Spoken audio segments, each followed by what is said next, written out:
It's how it works the channels.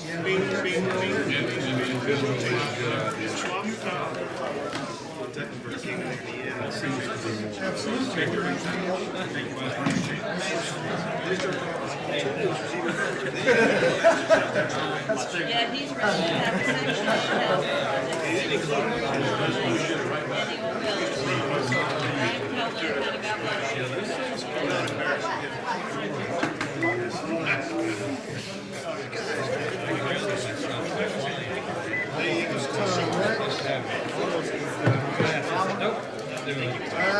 I got power from you. It was way too much 6 months ago.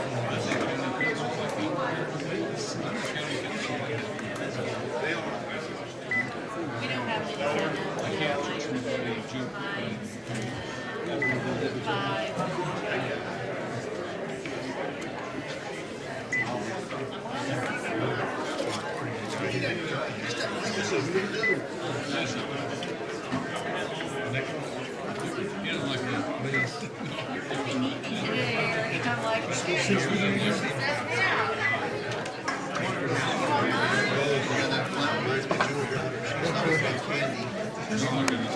That's how these kids started coming. Because she getting she's taking candy.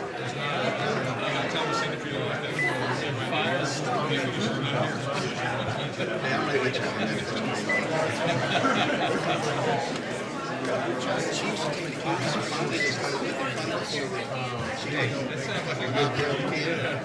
Good as any other.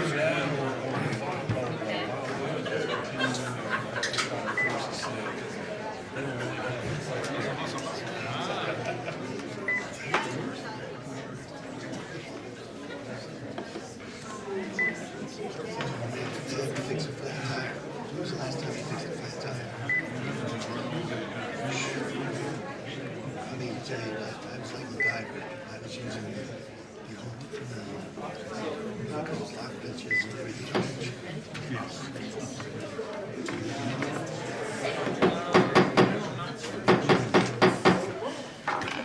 Welcome everyone to the Tuesday, May 10th, 2016 Town Council member meeting. Glad to have all my council members here with me. We have the first two items on the agenda today are the prayer and the pledge. We're honored to have Chaplain Herbert Timony here to lead us in a prayer, and I would ask Paul, would you please lead us in the pledge?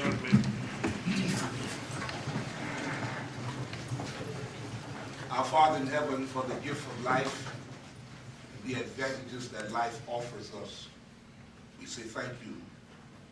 And for the opportunity to serve fallen humanity, those who can't serve themselves, we thank you as well. We pray thy blessings upon those elected officials, elected to serve and make the lives of humankind more easier and more livable. We pray thy blessings tonight upon all that will be done for the enhancement of growth and development in your town, your county. We also pray for careful hands of those as first responders who will aid those who are in need. We pray also for those who serve our country, that thou would bless them, protect them, keep them safe, and bless the families that they left behind. Be in our midst tonight and keep us, we pray. It is in your Son's name we say, amen. Amen. Turn and face the most beautiful flag in the world. I pledge allegiance to the flag of the United States of America and to the republic for which it stands, one nation, under God, indivisible, with liberty and justice for all. Thank you, Chaplain. Paul, Mr. Pagliarini, are we in compliance with the Freedom of Information Act? Yes, Mayor, we are. Thank you for that. Item number 4 is the approval of the agenda. So moved. Second. I have a motion and a second. Any discussion, comments, additions, questions? All in favor? Aye. Opposed? And the ayes have it. We have 3 public hearings this evening. 4, I apologize for that, and some recognition. So we'll go right into it. Ms. Farrell? Good evening. We have 2 planning public hearings this evening. The first one is to receive input regarding the request to amend the comprehensive plan future land use map by changing the land use designation from public institutional to low-density neighborhood for an approximate 9.79 acre tract of land located at 1455 Walkendale Road, known as Trident Academy. It's comprised of 2 parcels of land described as approximately 3.25 acres and 6.54 acres. Thank you very much. We have some speakers signed up. We'll call your name. Please come forward to the podium and state your name and address for the record. You will have 2 minutes to address the council. Neil. I want to thank the council for this opportunity. Really want to just address the asset that we have in Mount Pleasant that is the Trident property. It's an asset that's currently zoned as for school use. So everyone who purchased property around these areas did so with the reasonable knowledge that it would stay a school. And the asset that they currently have are beautiful athletic fields, playground, and an educational institution. If you sign off on rezoning, we can expect that in a few months those fields will be filled with a housing development. We can expect that at some point you'll be signing off on the actual school being torn down and filled with houses as well. So for the community, it would be, in my estimation, a great loss not to protect this resource. And to look at we would look at the stewardship of the council to make a decision. Do we want to jam another subdivision in between 3 existing subdivisions? Is that what Mount Pleasant needs? Or is another way to look at it that Mount Pleasant should help the current owners find another school? I believe strongly that there would be plenty charter schools, religious schools that would love to have this property and use it as is, so it continue as it has been for the past 45 years. Respect your time and consideration of this.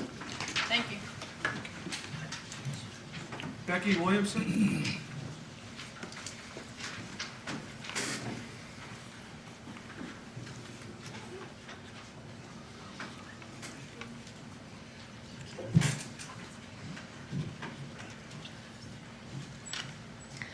Hi, my name's Becky Williamson. I live at 606 Denton's Court.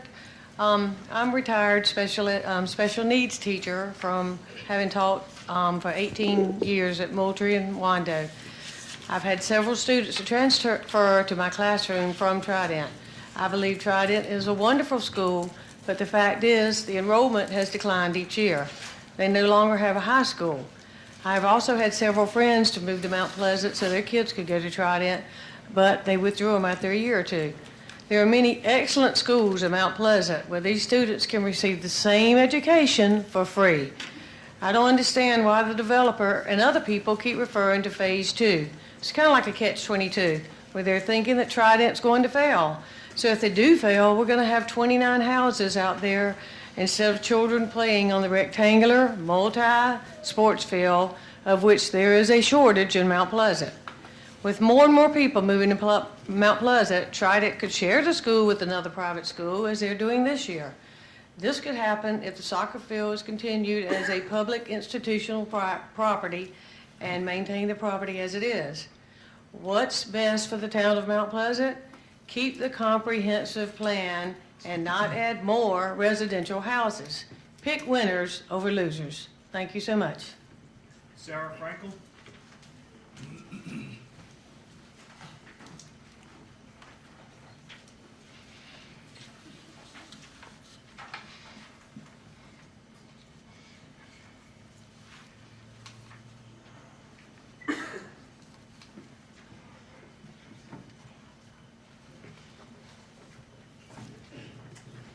Hi. Thank you for giving us this opportunity to speak tonight. I am the one who started the petition for the Save the Trident Field, and I just handed her a copy of that petition with the comments. Ours is a total grassroots effort. We have no power, no money, no deep pockets, and we're not just a NIMBY effort, not in my backyard effort. We're here to passionately defend this open space in our neighborhood and feel it would be a short-sighted and irreversible decision if the council votes in favor of this amended change to the comprehensive plan. Although we empathize greatly with Trident Academy and their financial troubles, they're asking the community to make an enormous sacrifice. Thousands of children and people of all ages from the whole town use this field for soccer, playground, common area, jogging, etc. In many ways, this is a quality of life issue, we feel, because we're only going to need more open and recreational space the larger and more congested this town gets. We all moved here to Mount Pleasant for the fabulous quality of life, and this is encroaching on that. Development needs to stop. There's too much residential growth as it is. We realized that there was a referendum for open space and parks, and it didn't pass. But honestly, the Trident Field was not an item on that referendum anyhow. We also learned recently that the council is considering a proposal to purchase an existing business for over $3 million on Shem Creek that's less than a half of an acre. But they won't even consider funding the purchase of this historic soccer field. While at the same time, the town is being sued for only letting one outside soccer club use our fields, a lawsuit that whatever decision is going to cost the town money. Why don't we just let, another league play on this field?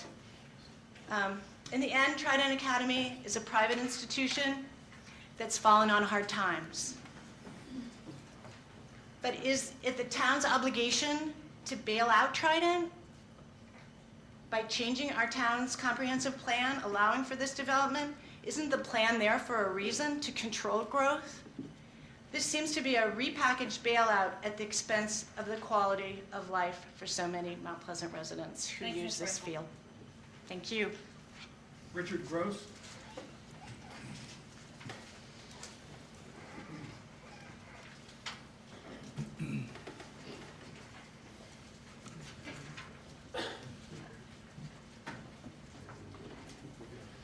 Thank you.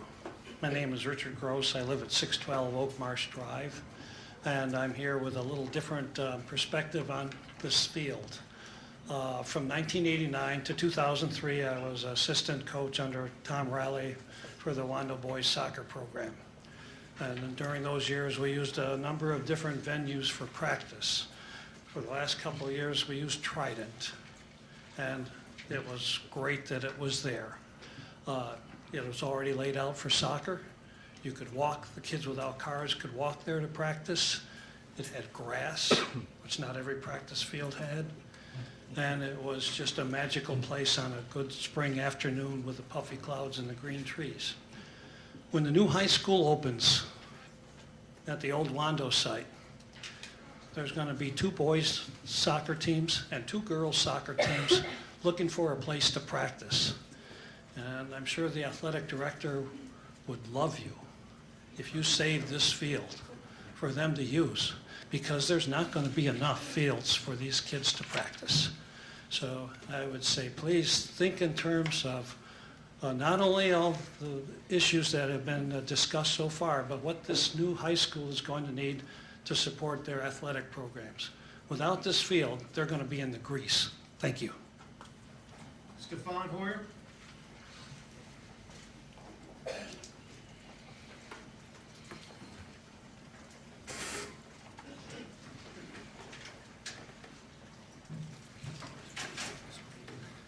Good evening. I'm actually the applicant, so I don't know if this is the right time for me to speak, but I'll be happy to now, or if I have an opportunity to come back at a later time tonight. Would you like to speak? You can speak now. Yeah. I wanted to say that I've been involved with the Trident Academy for almost a year now, and when the school was in trouble, I was their only option to, there was the only person that stepped up and made a very big financial investment in a matter of a few weeks to help the school from closing. And I've been working with the school and trying to work as much as I can with the community to come up with the best plan possible that would have the less impact of that community. And as late as last night, I've had more community meetings, and I think you'll hear maybe later that there is some alternatives that hopefully will achieve that win-win that I usually preach about. Thank you. Thank you. Michael Girasati.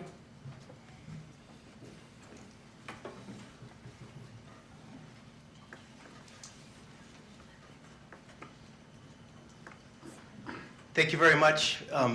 Michael Girasati, I am the president of the board of Trident Academy, and I am here to ask for your help and agree to this amendment. Trident is a 45-year-old institution that's been servicing the Low Country in the country for many, many years. It actually brought me down here with my boy, saved my life, has saved many little kids' lives, and this is a difficult one. But as a board, our fiduciary obligation is to save the school so it can be here for the next generation. I understand that the neighbors do not want homes in their backyards. It's understandable. But again, this is our private property. And not only that, but Trident has been an unbelievable neighbor. As Councilman Owens said last night, we were there first. We welcomed our neighbors, as Mount Pleasant is a welcoming community. We have worked with Stefan. We think this is a reasonable plan. We certainly talked to everybody. I think the gentleman mentioned, are there other schools, churches, etc. Well, we searched long and hard, and I just want to make everyone aware that we are also a neighbor of this development. So it's important for our kids at Trident to make sure that the development makes sense for us as a school, so we can be there for the next generation. This is a sale to save the school. Make no mistake about it. We will make an investment in the school, and this school will be around for another 50 years and then some. I thank you. Heather Lehman.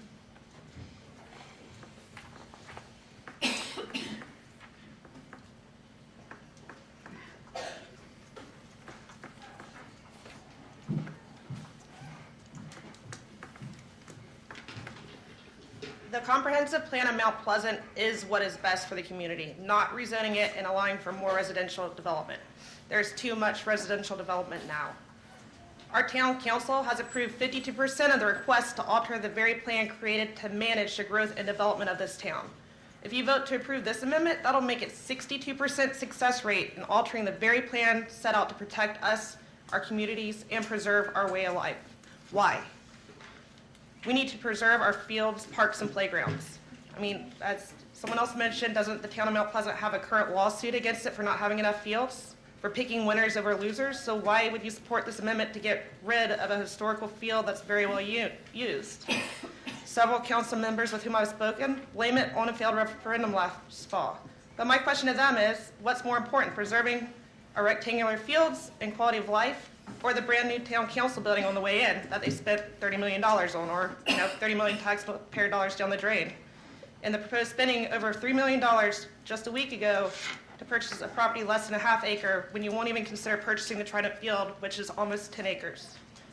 Our town has a rectangular field shortage and being sued for lack of fields. I hereby please request that you, our elected officials, make the right decision for the town and its people.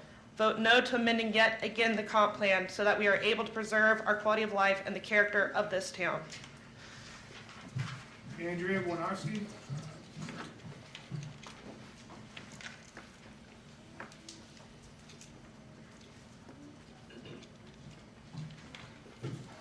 Hello, Andrea Winarski, 620 80 Oak Avenue. With respect to the Trident soccer field, just because you own it doesn't mean you can do whatever you want with it. Can I put a 7-Eleven or a bar in my backyard, in my yard, at my house? Absolutely not. Please vote no. Do not change the comprehensive plan of Mount Pleasant. for someone who isn't even vested in the community. There are no property rights. Please save the green before it's too late. Thank you. Betsy Fanning.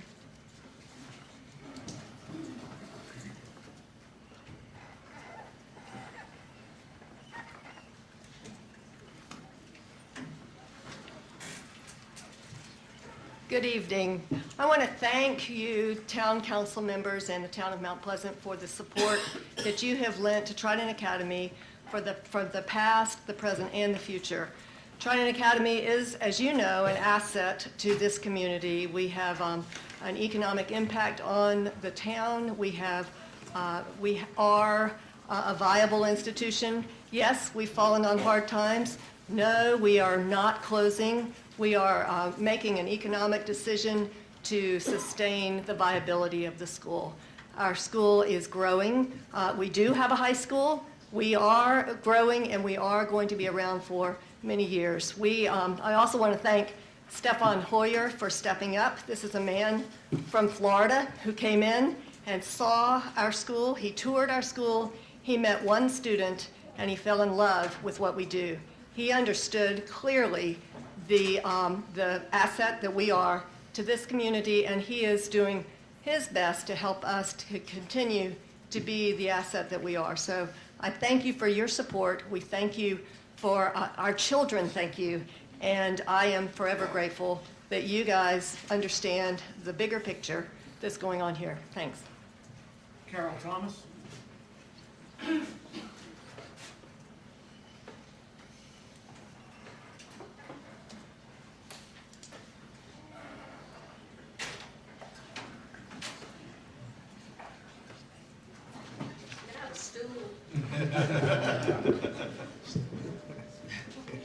I'm Carol Thomas. I live at 1246 Chatfield Street, which backs right up to this soccer field. My youngest son graduated from Trident Academy. It's a wonderful school. I would hate to see it go. I would also hate to see the soccer field go, which I understand the town of Mount Pleasant has been leasing for a long time. And my question is, why doesn't the town of Mount Pleasant buy the soccer field and maintain it the way it is? Can we spend money on the kids and not on plants and the medians? Thank you. Thank you very much. That's all we have signed up for this public hearing. Is there anyone in the audience today here that would like to speak on this at this public hearing? Yes, ma'am. You have 2 minutes if you'll come forward and address the council.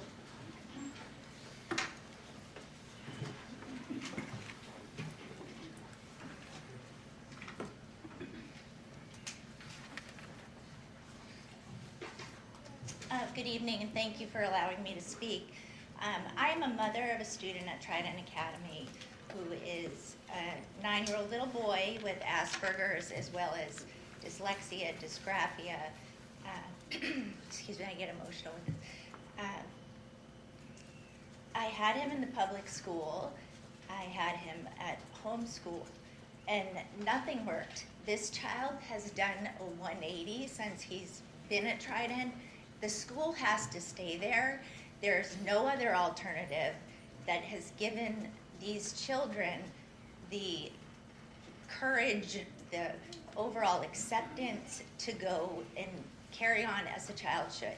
I also have 2 other children that are big sports fans, and I spend the majority of my time, on the weekends in soccer fields, and I appreciate with all my heart the position of this neighborhood. However, the property does belong to Trident Academy. It has belonged to them for 45 years, and I hope you take great consideration in keeping the school there.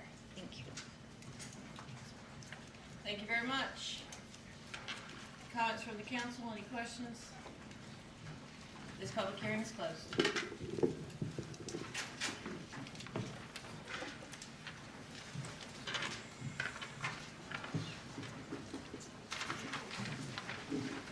Ms. Farrell? Yes, ma'am. We do have one other planning public hearing, and this one is a proposal to amend the Town of Mount Pleasant Code of Ordinances. This is Chapter 155, which is the Land Development Regulations, as follows. Section 155044, by adding and deleting certain definitions. section 155047, by modifying the appeal process for design standards contained in this section, and 155047C by deleting 15 and 16, 155048 streets A5 by adding new provisions establishing an appeal process for the standards contained in this section.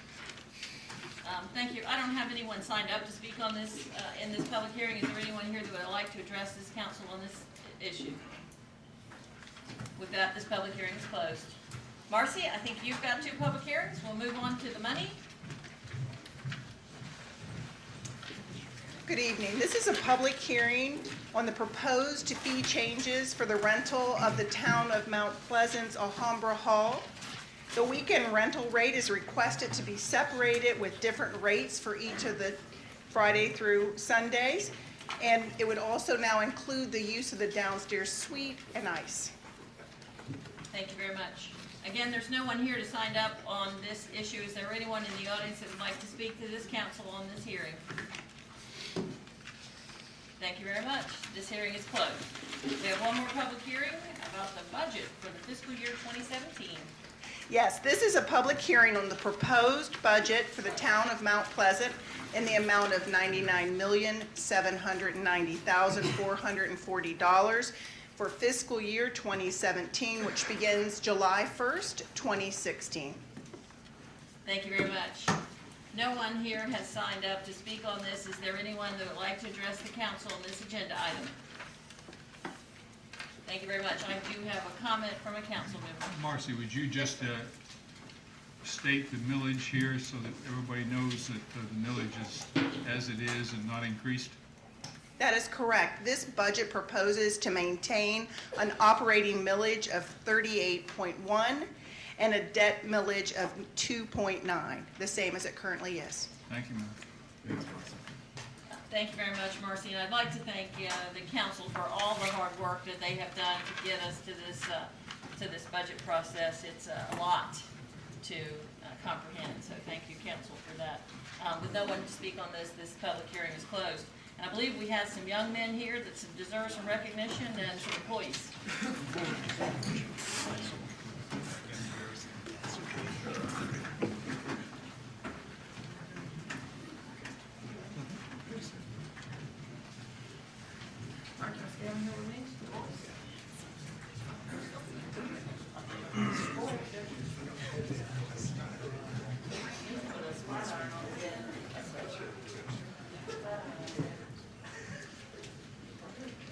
Mayor, members of council, ladies and gentlemen, good evening. We have several items of recognition. The first is to recognize the Wando Boys varsity lacrosse state champions.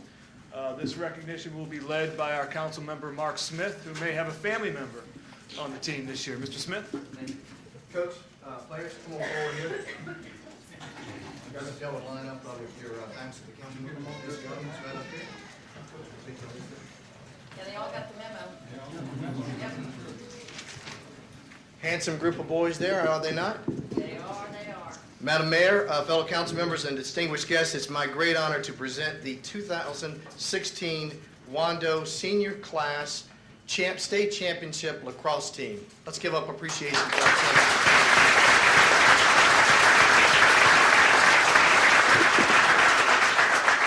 Our Wando lacrosse team experienced a tremendous amount of success this season. They finished with a record of 18-2, defending 6 out of 8 out-of-state opponents from Virginia, Georgia, and the defending state champions of North Carolina. They defeated every South Carolina team on the state championship in double years. Zach Bauer will be playing at Eastern University. I'd also add 5 of our juniors have already committed to play NCAA lacrosse. These are lacrosse skill. They are also very strong representatives of the quality athletes from Mount Pleasant. Their accomplishments of the 2016 season have put Wando lacrosse on the map, and the program continues to progress in the future. Please allow me to formally introduce the Wando High School boys, our varsity South Carolina State Championship senior class of 2016. Zach Bauer, James Breen, Thomas Gribben, Graham Hodges, Gavin Howley, Colin Jumper, Spencer Mamo, Reed Sharling, and Avery Smith. The Wando Warriors are coached by head coach Lance Renas. And Madam Mayor, council members, and distinguished guests, I might add, Coach is not doing an outstanding job of teaching these boys how to catch, throw, and win state championships. But these are fine citizens who are going to contribute and make a great deal of difference into the world as we raise up our next generation of leaders. Boys, we're proud of all of you. All of them are going off to college. Your next season of life is going to be tremendous. And as a father of one of you, it just warms my heart to see him and all of you boys who feel like boys to me over the years from the travel teams of lacrosse. It's been a great 10 years. God bless each and every one of you. Keep up the great work. We're very proud of you at Mount Pleasant. Salute you. Keep up the great work.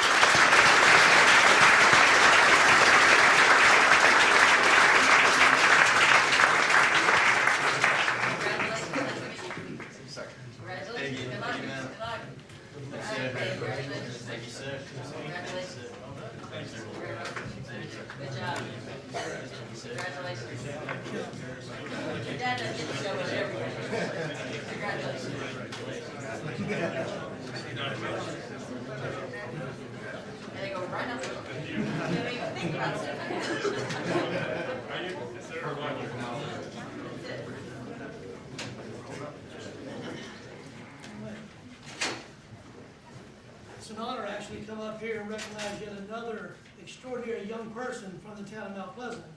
Taylor Higgins, will you come up front for me? There he is.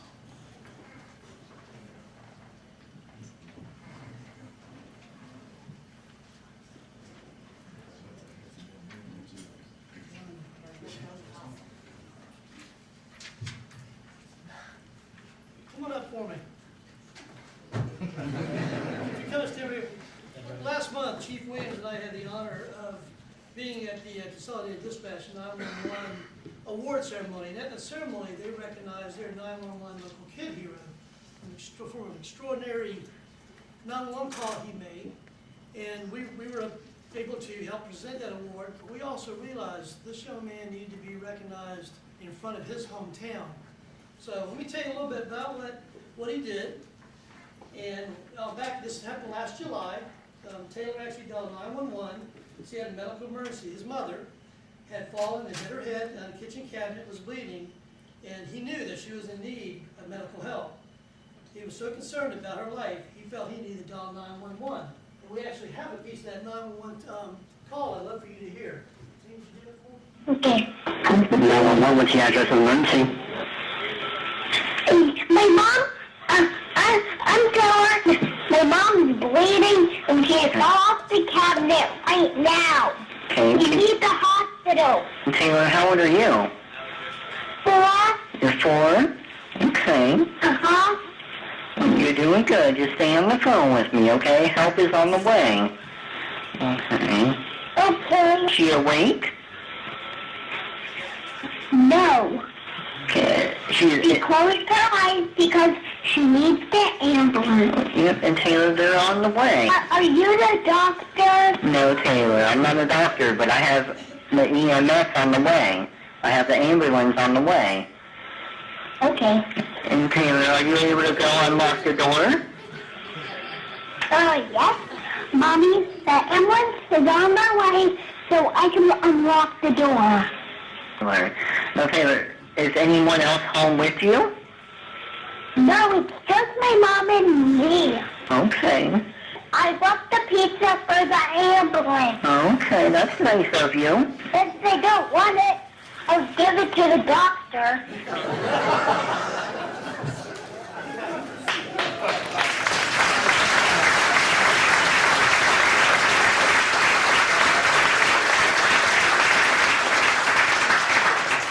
As you can hear through the 911, he was so mature for his age, so composed, did such a great job, and Mom's doing well. I'm so glad about that. And you heard he cared about his first responders. He made sure there was pizza. So I thought that was pretty awesome. Hold this for a minute. And what Chief Williams and I want to do is we want to recognize you by giving you a certificate of achievement that acknowledge that Taylor Higgins has been selected as our hometown hero. And what a great job.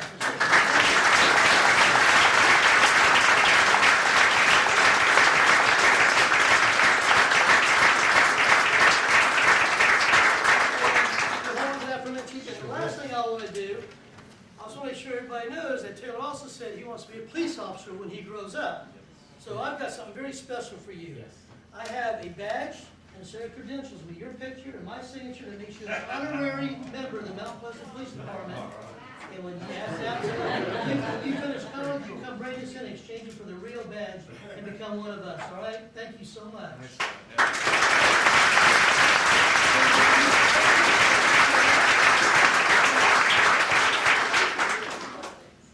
For us, well, thank you so much for doing that. Here you go, congratulations.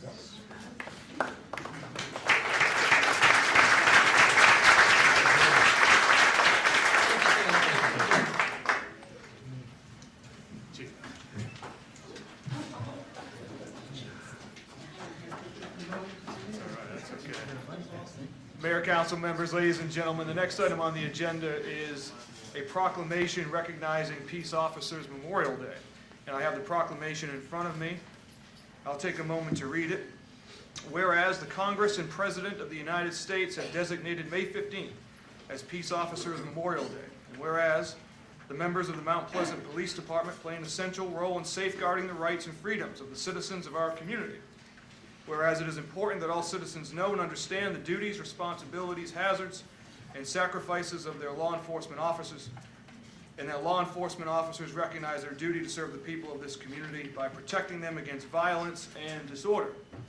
And whereas the law enforcement officers of the Mount Pleasant Police Department unceasingly provide a vital public service. Now therefore, I, Linda Page, Mayor of the Town of Mount Pleasant, do hereby proclaim May 15, 2016 as Peace Officers Memorial Day in the Town of Mount Pleasant in memory of those law enforcement officers who through their courageous deeds have made the ultimate sacrifice in service to their community or have become disabled in the performance of duty, and to honor those law enforcement officers presently serving the community. Signed, Linda Page, Mayor of the Town of Mount Pleasant. Chief, may I present this to you?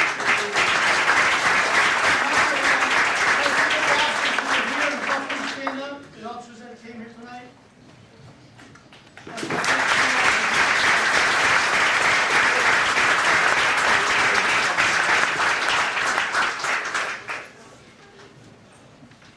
We have a very special employee that we'll be recognizing for 20 years of service.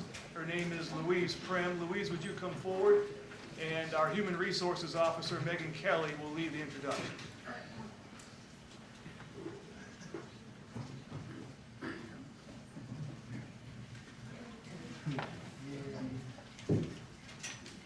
Got the HR family here.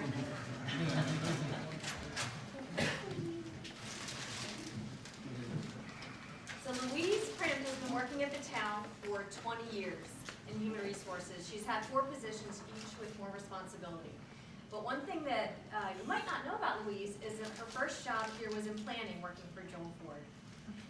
She currently oversees the front desk in this town building as well as the mail department, and she's also in charge of our sanity. Really, we couldn't do many days without her. We call her our steady Eddie and our rocket Gibraltar, and you know, we'll be having a staff meeting and we'll be talking about something at a 30,000-foot view, and Louise will come in, we can count on it every time, and ask a simple question that's knock us sideways, and that's what keeps us grounded and full of common sense. It's very important to us. When we interview people at Human Resources, we always ask every applicant to give us a few adjectives or phrases to describe themselves as employees. So I asked the family, what adjectives or phrases can we use to describe them as? And they are that she is a problem solver, very conscientious and very serious about everything that she does, and that she's committed to her HR team, the employees of the town, and also the town itself. And we know, but a little known fact about some of us in HR is that we are allergic to math. But one last equation for us with Louise retiring shortly is that HR minus LP equals 0.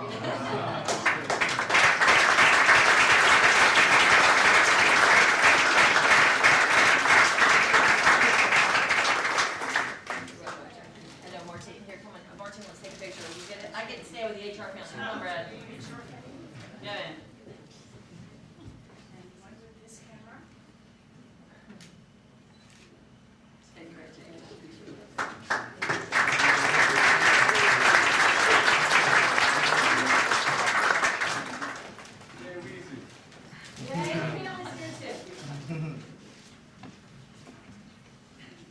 Sinkler, would you please come forward, Brandon?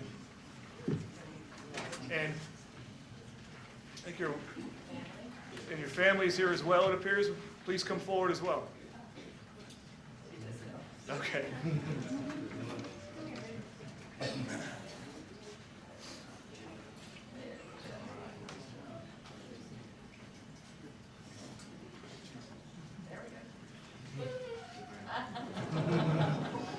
You got extra hand? Good to see you. Welcome. Mayor, council members, ladies and gentlemen, Brandon is being recognized this month as our employee of the month. You know, we're very, very lucky to have the employees that we do here at the town of Mount Pleasant. Matter of fact, it seems as if the last several months we have been in front of you recognizing an employee for their service, not just to their job or their department or the organization, but to the community as a whole.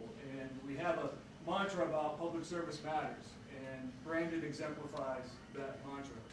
Brandon he spends a considerable amount of his own time organizing events, participating in events, making sure Mount Pleasant is represented in events that not only build community, support some not-for-profits, but also build camaraderie within the organization. Matter of fact, Brandon was a key leader in organizing a police department, fire department flag football game, of which I took part, and still can barely walk around after that game, which the fire department won, by the way.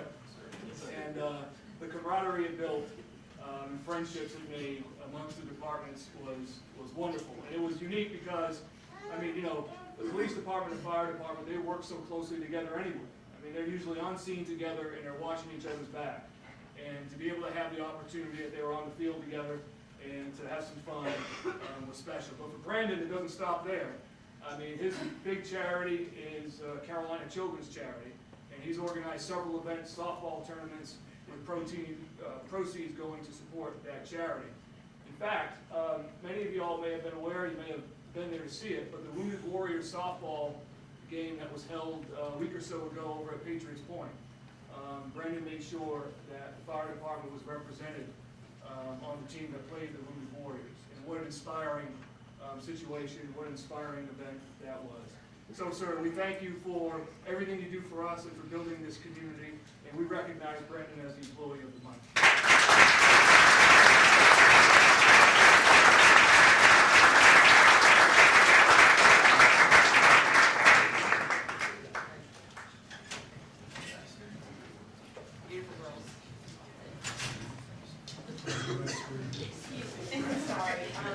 Pardon me, my name is Brenda Riggs, and I'm with the Student Council at Whitesides Elementary School. And I'm sorry, Mayor Page, council members, we did not make the agenda, I'm sorry. But I wanted you to know these fine, wonderful students are here tonight, watching you and participating in all the wonderful community endeavors that we're doing here. So I'd like you to know that they are here with you tonight. Thank you.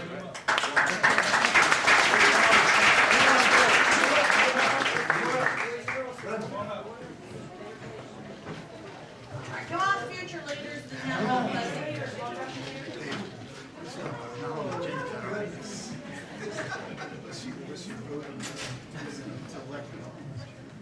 Which one of you guys is the mayor?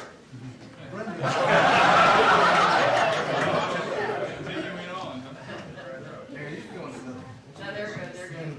Brenda, you don't want to be here with kids? Well, I'd like to take a picture. Okay. We can send you just holding up the whole meeting. Oh, thank you. Come on up. Thank you. Thank you so much. Thank you. How do you do it, right? This is very important. We'll do one for the town. Thank you so much. Thank you all for being of service to your school. Let's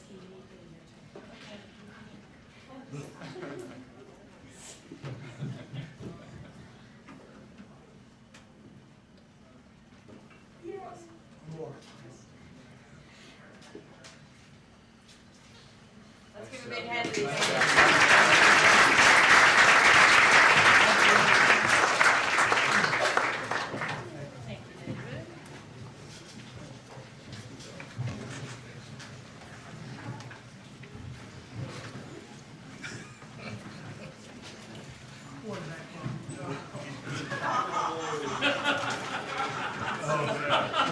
No, we heard that way down here, Eric, by the way.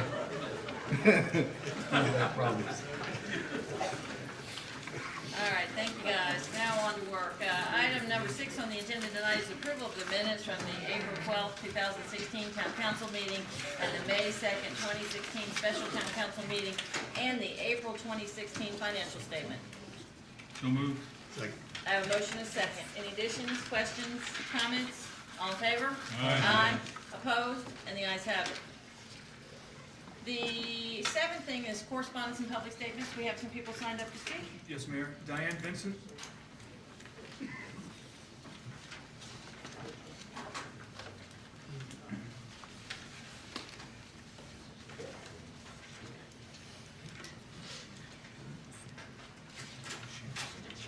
Hi, my name is Diane Timothy Vincent. I have lived in Mount Pleasant for over 45 years and have no plans of leaving this area. I've built my previous homes here and currently building a home in Scanlonville right off of Mathis Ferry near the firehouse. As a teacher, I have worked hard to find additional income to support my family. After my divorce, my finished room over the garage helped me survive and rear my 3 girls. I know many others depend on their short-term rentals to help see them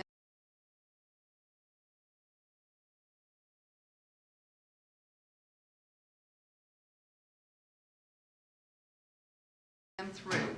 So it is with considerable consternation I see this issue of rentals repeatedly coming back to the review board.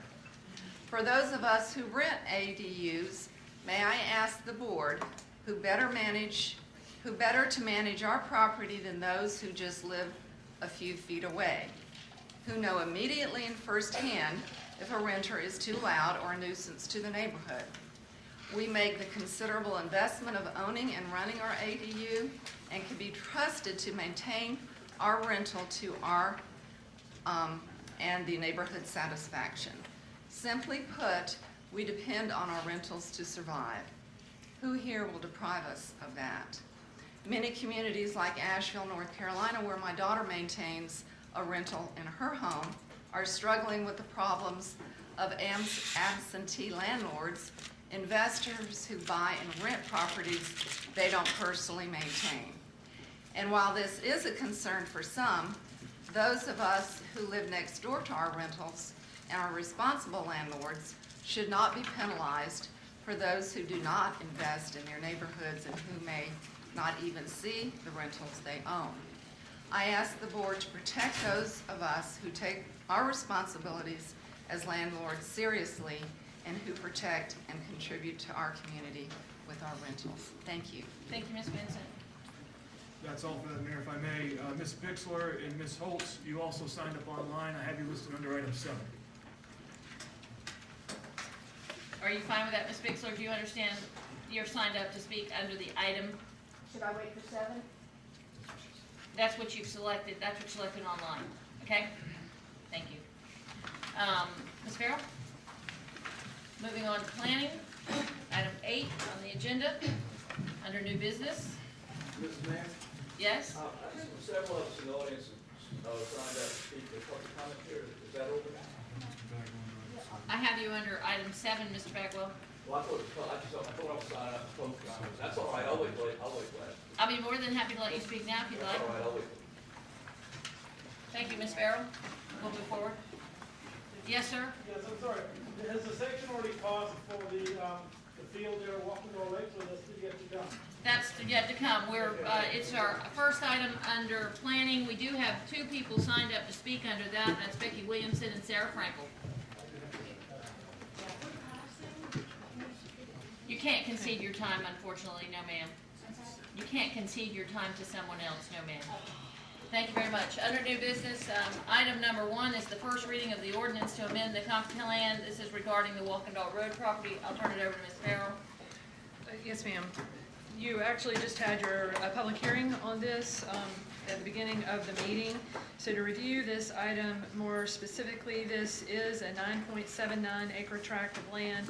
It's actually comprised of 2 parcels that are 3.25 acres and 6.54 acres. There's no rezoning request associated with this. Instead, it is only a request to amend the comprehensive plan to change the land use designation from public institutional to low-density neighborhood.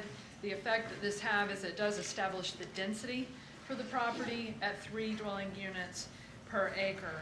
As noted, the property is already zoned R1, and so the R1 zoning and the low-density neighborhood land use designation are compatible with one another. The total potential number of units over the entire 9-acre tract would be 29. However, it is everyone's understanding at this point in time that Trident has leased the 3.25 acre tract that's up at the front of the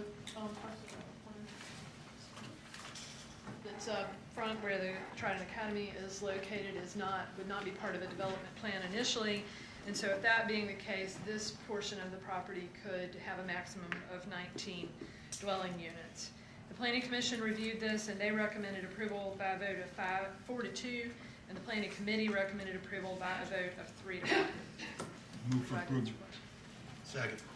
I have a motion and a second for approval. Any questions? Yes, sir. Yeah, Madam Mayor, I just want to let all of the public know, because I'm sure some of you weren't there last night, that there was a meeting held last night at Trident's gym.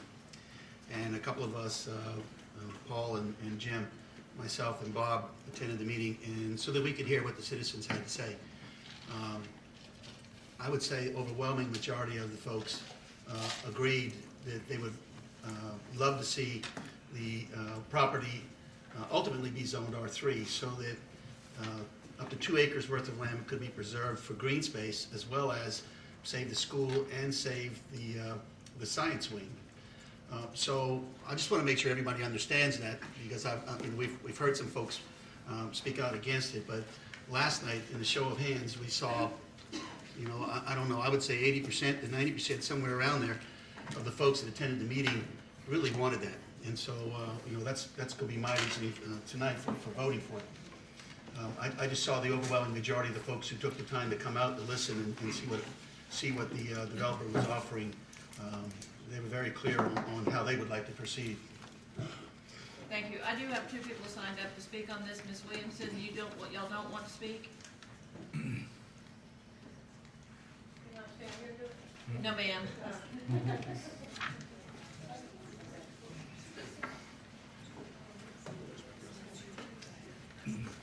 I see you as well, sir. I'll give you public comment time.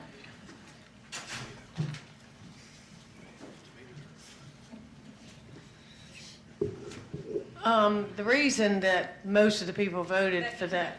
I'm sorry, Ms. Williamson. Can you please state your name and address for the record? Becky Williamson, 606 Denton's Court, Mount Pleasant, South Carolina. The reason that most of the people voted for R3 is because they were not given a choice of not voting. I mean, it was kind of like, if you took the percentage of people that were at the meeting last night compared to all of Waukendale, it might have been, 1/10. There were some people there, but not the whole neighborhood was there. And he brought up, it was a choice of either this, which is R1, or R3, which is like making these lots into half and adding some green space. So it was really not a good question. It was like, he just threw the questions out, and I don't think, he didn't ask, or he did ask, but somebody interrupted, who doesn't want R3? And that's when people started saying, well, what about R1? And really, the question was not really appropriately asked, I don't think. And also, the other thing is on the lacrosse fields, congratulations, Mr. Smith, on your son and the team. They also use, these vacant fields, and they had to do that to get to where they were. Believe me, I know. Thank you. Thank you. Ms. Frankel, do you still not want to speak? Do you want to pass?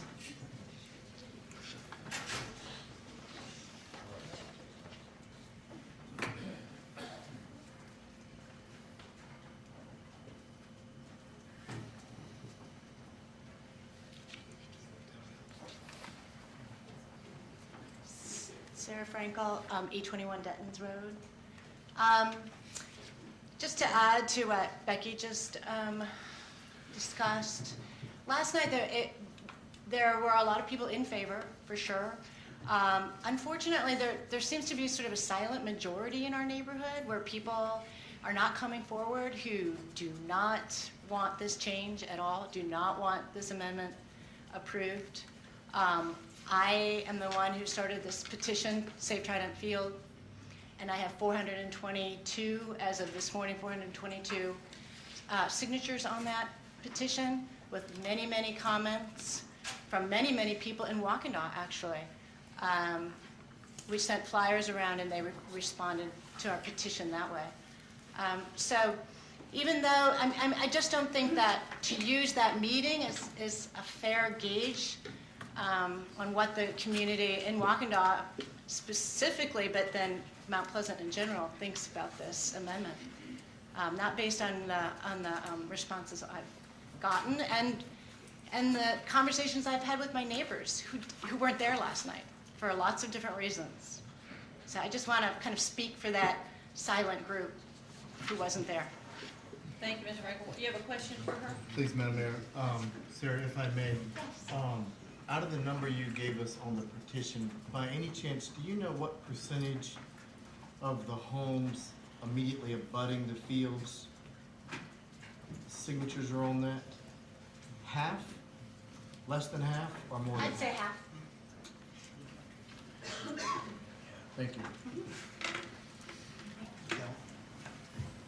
Madam Mayor, also, I wanted to point out, because I know some information that was given out about Crown, that they were interested in purchasing the school in order to save it, so to speak, but I think it was the principal last night that spoke. Was it the principal?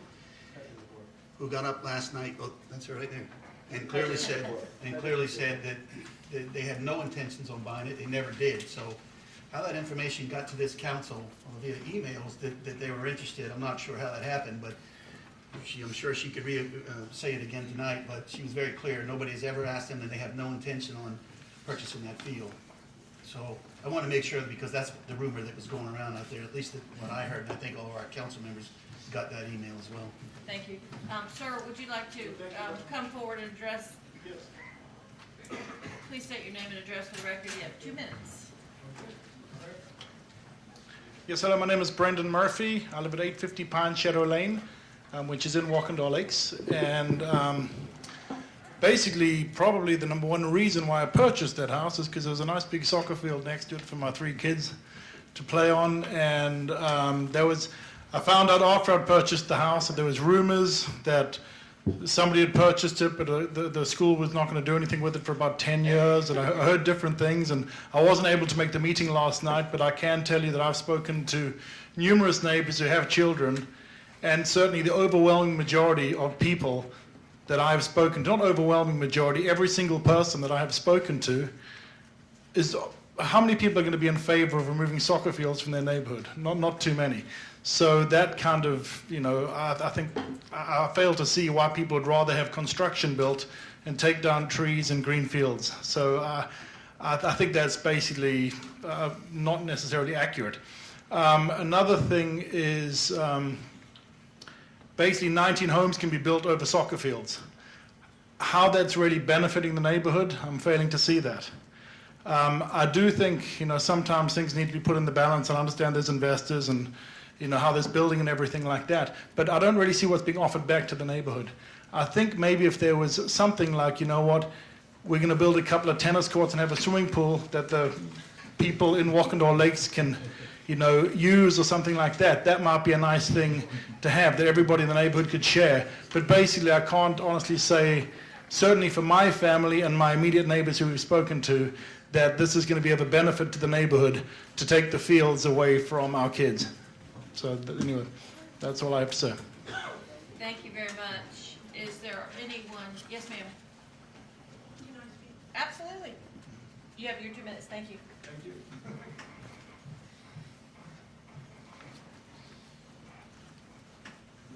Good evening. My name is Jean Axel. I live at 828 Denton's Road, and the one thing that I wanted to say is that there's probably not one resident in Wakanda Lakes that wants to see this go away. But in all the time that I've been coming to the meetings and speaking with Stefan, there are many people that feel that his plan is the best thing that we have seen. And there is fear of if Stefan is not the developer, then what is to come? Because what he has proposed seems to give us now green space. It keeps an additional building that Trident needs in order to continue to grow. So I am sad, speaking just on my behalf, I'm speaking on other people's as well in the Wakanda community. We would love for this to stay. We would love for Trident to stay and for everything to carry on as it is. But after speaking with many people last night, we did feel that Stefan's concession of adding the green space and keeping Trident's building was a way to maybe to keep everybody pacified, not happy, but maybe to keep a community. I have no doubt that Trident serves a purpose that I don't know of any other school that serves that purpose. So on Stefan's behalf, I think he's been very generous. Would I like to see that stay and somebody magically come in and purchase it? Yes, I would. And I am not the only one that feels that way. Thank you very much.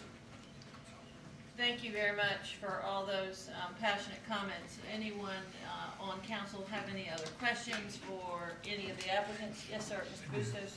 Christiane, you made a comment that initially, you said initially, it was going to be zoned. I'm not sure. The property is zoned R1. Okay. So there's no request to rezone the property. The only request that's in front of you now is to change the land use designation on the comprehensive plan map from the public institutional to low density neighborhood. And what that will do is establish the density that would be allowed on the property. And so the density that's associated with low density is 3 units per acre. Okay. And when do we anticipate the request for rezoning to R3 to happen? I have not spoken with anyone at this point. That can complete. That's a question for the applicant. Stefan, can you please come and answer the question of the council?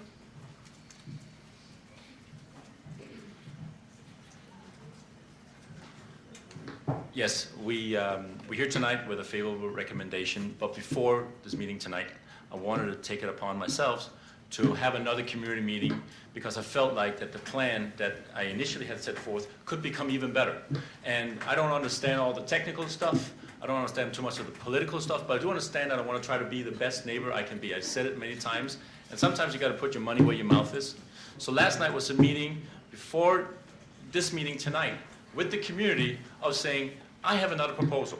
I'm willing to, in concept, look at limiting the first phase to 19 lots, clustering them, it's one part of the property, creating some acreage that I will then go through the right channels in the future. We have not talked about this, but the right channels in the future to ensure that that remained open space. Now, there's a process to go through, and my engineer is here tonight to sort of help me through that, but the intent is to do even better for the community and to create some open space so there is that win-win, that yes, we can save Trident Academy, we can build only 19 lots on the first phase, and we can have some green space that we can, that everybody can continue to use. Yes, it may not be 6 point some acres, it may be less, but there's a happy medium there, and that's all I tried to do last night. So, I have one more question. You keep saying first phase. Yes. Is there a subsequent phase? Well, the amendment is for the entire property, but the phase you see that's the 3 point some acres is the existing Trident community. This is where the buildings are. So the request for the comprehensive land use is for the entire property. So I assume that the density will be assigned to the entire property. Well, but my question is this: if you're saying that's the first phase, are you anticipating for the school to fail so you can have a phase 2? Absolutely not. I absolutely am not anticipating that at all. I actually signed a 10-year lease with the school. I'm actually now providing funds for them so that they can remain in business. Well, so no, I'm absolutely not anticipating. That's not the purpose. But you already own the building. Yes, sir. Okay. All right. So I didn't understand the phase 1. It sounded like you were in anticipation of phase 2 happening pretty quickly. No, sir, that's not the case. I'm not in anticipation that the school gets shut down. That's absolutely opposite what we're trying to do. What we're trying to provide enough capital so that the school can continue to increase enrollment, continue to develop better programs, and to continue to flourish. And in 45 years, we're all here, and it's another great success story. Thank you. David, when are you gonna apply for R3? We wanted to get our land use changed to R1, so we are sure of that zoning. And then we will start processing to go to R3. Like I talked to Christiane before, we just gotta vet it out on how we're gonna do it. I mean, go through a PD, we wanna restrict it to just the maximum we could build. If there is a phase 2, would be 29 lots. We don't wanna go 6,000 square foot lots and maximize what there. We're gonna maximize what we could do under R1 for worst case. We'll have 19 to begin with. But I need to get with Christiane. This came about pretty quickly, but we will start the process of working on a PD or whatever we need to do with staff to move forward. But we wanted to go ahead and get the R1 zoning at this time. Okay, so. Yes. So R3 is in the future sometime. Yes. I mean, I think it's in the immediate future as we move forward, unless we get bogged down in zoning. And people fight the density. I mean, because it's going to be smaller lots. It's going to be 6,000 square foot lots. It's not going to be 10,000 square foot lots. It's going to be minimum 55. It's minimum 50. We have to be minimum 55 because of this depth here. So we can make it work, but I don't know. We already have people who are not happy with the 10,000 square foot lots. I don't know how it'll affect the council. Hopefully we can go forward, but we know with R1 we can make it work with 10,000 square foot lots. You'll have all that in the system before next council meeting? No, it won't be before next council meeting, but we will work to expedite it to get it here.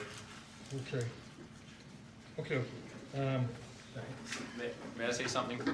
This was a completely voluntary suggestion. This was completely something that I offered up to spend the time, the money, the efforts to do this voluntarily. And I certainly don't want to be construed that it's something that I'm trying to sneak away with, because it's not the case. It's something that I've offered up, and I fully intend to stick by my word. Again, we're neighbors with this development by the fact of being the owners of Trident Academy. So I just want to make sure that it's not that my words that I sometimes I don't always say the right verbiage, but the intent is to try to do something that is the least bad for the community. And that was the reason I had another meeting last night. Thank you. Thank you, Stefan. Mr. Santos? Yeah, Joe, last night at the meeting, I wish you guys could have brought that and put it up on the board. I've got a copy of it. Yeah, because I think that really helps for him to have that visual. R1, if he built it out as R1, there would be no open space, and they would lose the science building.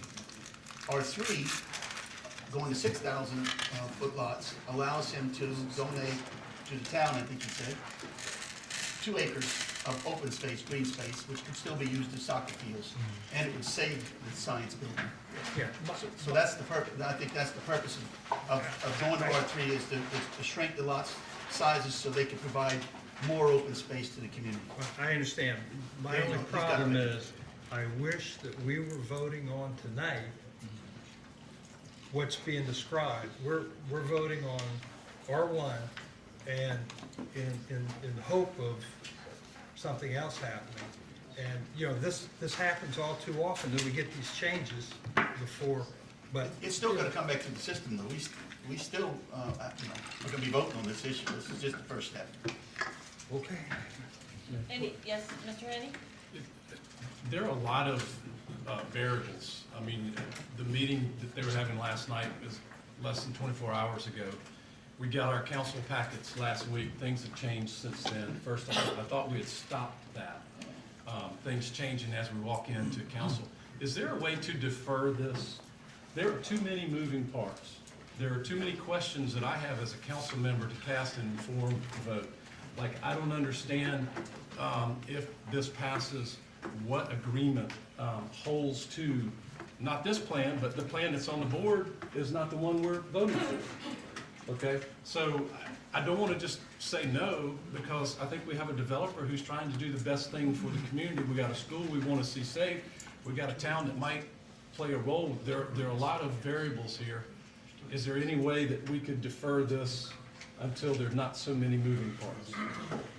Well, Will, I think inevitably you're going to have to make a decision whether we defer it for another month or not. I think that this developer has shown that he's trying to do the right thing by buying a school, leasing a school, and offering open space. Is it ideal? No. I've talked with lots of the neighbors. You know, perhaps it's not 2 acres of open space that they save in one big hunk. Perhaps it's open space around the whole neighborhood. Perhaps it's a dog park. Perhaps it's a walking trail. These people have had the opportunity to live on open space, but it was privately owned property. So we certainly could defer. I certainly am not going to support deferring because ultimately the decision has to be made. We have to trust and have a relationship with the school. We have to trust and have a relationship with the people that live in Candlewood and Walkendale, and we have to trust and have a relationship with this developer. And you know, I don't know any other way to solve it. We've got to get past the first issue, and then he'll have to present and to perhaps talk to the East Cooper Land Trust to see who would be the recipient of that program. Yes, sir. Do I still have the floor? You can have the floor. Thank Yes, you. sir. Yes, and my point would be that a trust also is a trust with the people of Mount Pleasant. The comprehensive plan that we put forward is a comprehensive plan that you can rely on.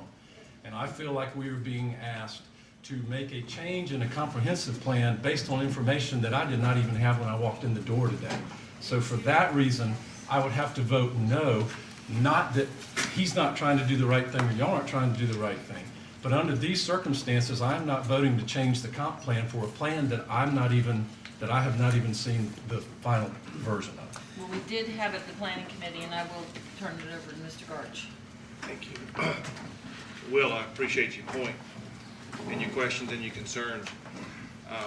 Based on that, with the meeting last night, the new information, right now what we know we have is a 3-to-1 vote from the planning committee to approve the plan that's in front of us tonight. So we can vote on that. And however whatever happens, happens. There's no changes, there's no new information, there's none of this betting on to come. What may happen? It's what happens. If that doesn't succeed, then the developer has a choice that he can resubmit the R3. Huge risk to him. That's the short point, but it's a 3-to-1 vote from the planning committee that came to us from the planning commission to not change the zoning, just to simply amend because it has institutional zoning on the piece of property. Leaving there, ladies, I appreciate and respect every bit of your passion and concern about this situation. And I will say, not the comments here, but it's not fair for someone to look up at this council and think that any one of us would want to do anything, would want to do away with that field. We're charged with protecting our citizens, not with saving the school, not doing whatever we can for that. We're charged with protecting our citizens. So at the end of the day, you have to look at what the allowable uses are for the property. And if that school goes away, we know what the allowable uses. Is it a risk? Sure. Will things change? They possibly can. But I know this. I mean, I can't begin to even fathom the schools that they've talked to or churches they've talked to. Hopefully they've talked to a lot. If we had a larger school on that piece of property, it would be much more intense and much more intrusive.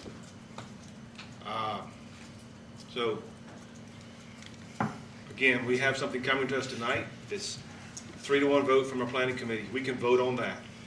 And however it ends up, that's how it ends up. I would say, though, to all of us and to everyone out here, that vote is not about doing away from the soccer field.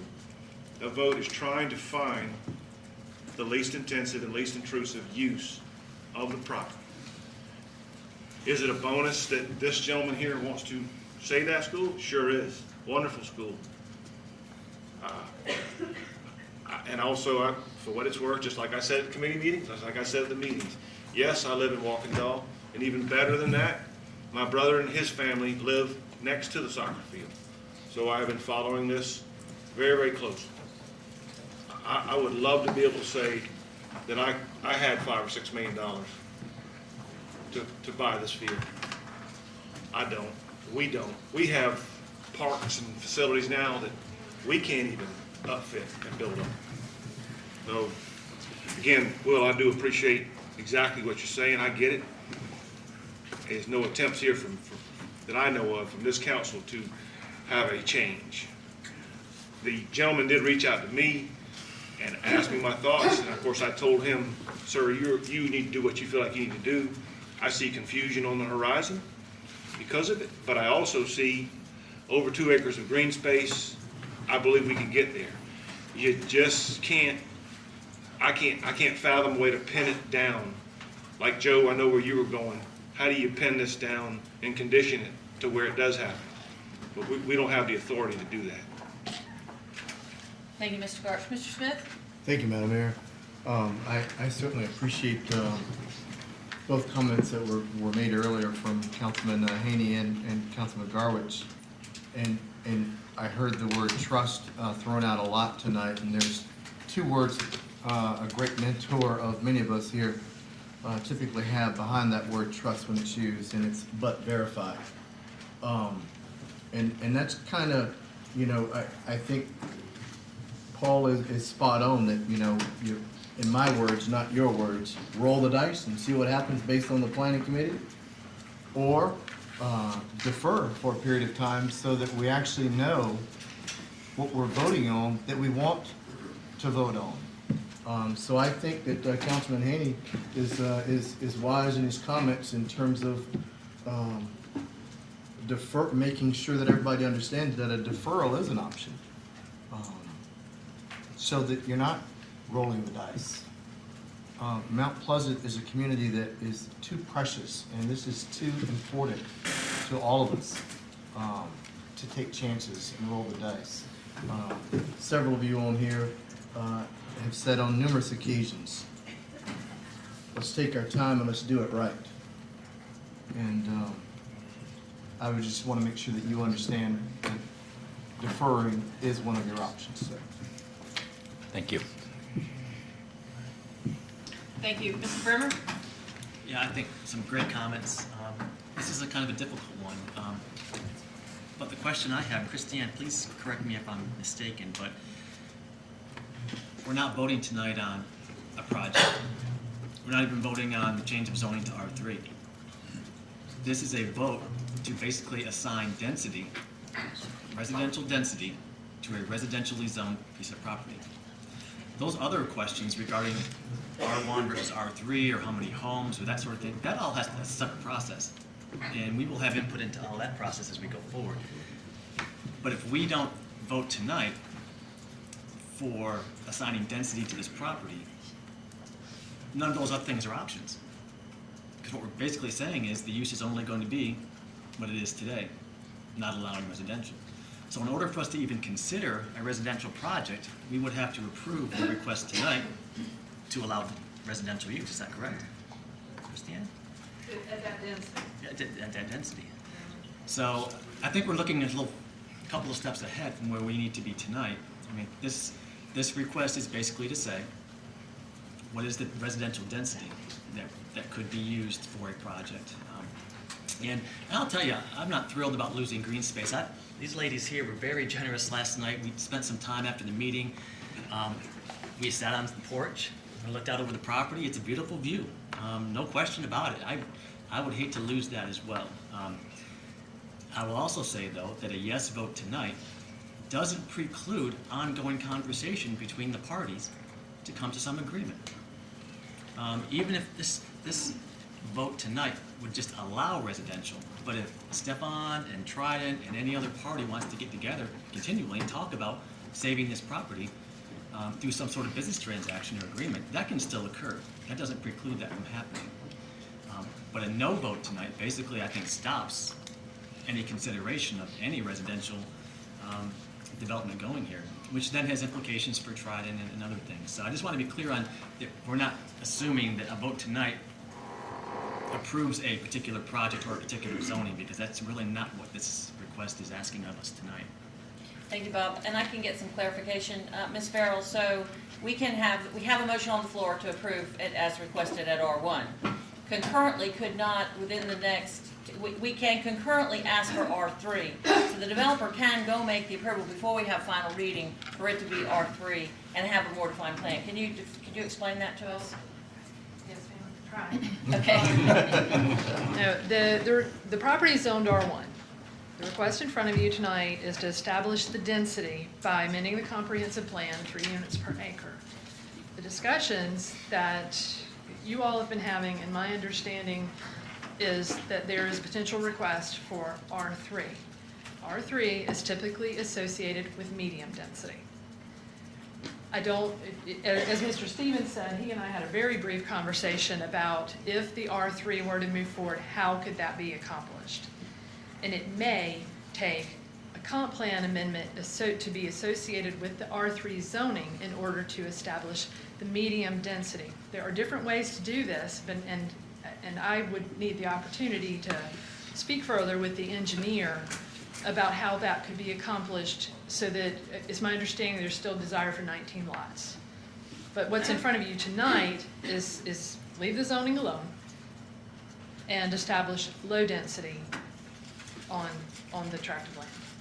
Thank you very much. Mr. Karch? Thank you, ma'am. I just would want to come back to the point I was making, and I appreciate the chairman of planning reiterating that point as well. We have a 3-to-1 vote to amend the comp plan to create density. That's what the process is. That's the vote that came from the committee to this full council to vote on tonight. To me, to defer that vote without any kind of plan, I don't understand why we're doing that. There is a second reading a month from now. If something changes, or if somebody comes to this gentleman and has a big fat check and says, I want to buy it, I'm the first, and they want to preserve it, I'm the first to endorse it. But other than that, I'd like for us to go ahead and take action on the action that's come to us from the committee. Thank you, I agree. We have a motion on the floor and a second. Will you call the vote, please? Mr. Brimmer. Aye. Mr. Brimmer votes yes. Mr. Bustos. No. Mr. Bustos votes no. Mr. Carrier. Yes. Mr. Carrier votes yes. Mr. Garch. Aye. Mr. Garch votes yes. Mr. Haney. No. Mr. Haney votes no. Mr. Owens. Aye. Mr. Owens votes yes. Mr. Santos. Aye. Mr. Santos votes yes. Mr. Smith. Nay. Mr. Smith votes no. Mayor Page. Aye. Mayor Page votes yes. First reading, ordinance number 16035, an ordinance to amend the Town of Mount Pleasant Comprehensive Plan 2009 through 2019, 2014 update, future land use map pertaining to an approximately 9.79 acre tract of land comprised of 2 parcels located at 1455 Walking Dog Road, identified by TMS numbers 55900000099, 55900000533, and depicted on a plat recorded by the Charleston County RMC office in book L15, page 351, by changing the land use recommendation from public institutional to low density neighborhood. Thank you. Item number, Madam Mayor, if you may, for the benefit of the citizens here, Mr. Demora, would you explain how this will come back next month for second reading? Correct. It takes 2 readings to become law. So at next council meeting, we'll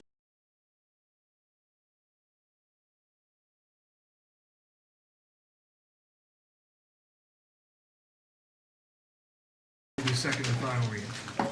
Thank you. thank you. Item number 2 is a first reading of an ordinance to zone AB2, a piece of property, .72 acre tract of land at Johnny Dodds Boulevard. Ms. Farrell? Yes, this piece of property is located on the Johnny Dodds frontage road. It is 0.72 acres. The property is in the urban corridor overlay district, and it has an underlying zoning of area-wide business. The applicant would like to, or the proposed use for the property is a storage facility, which actually requires the underlying district to become AB2, and that is why this request is in front of you.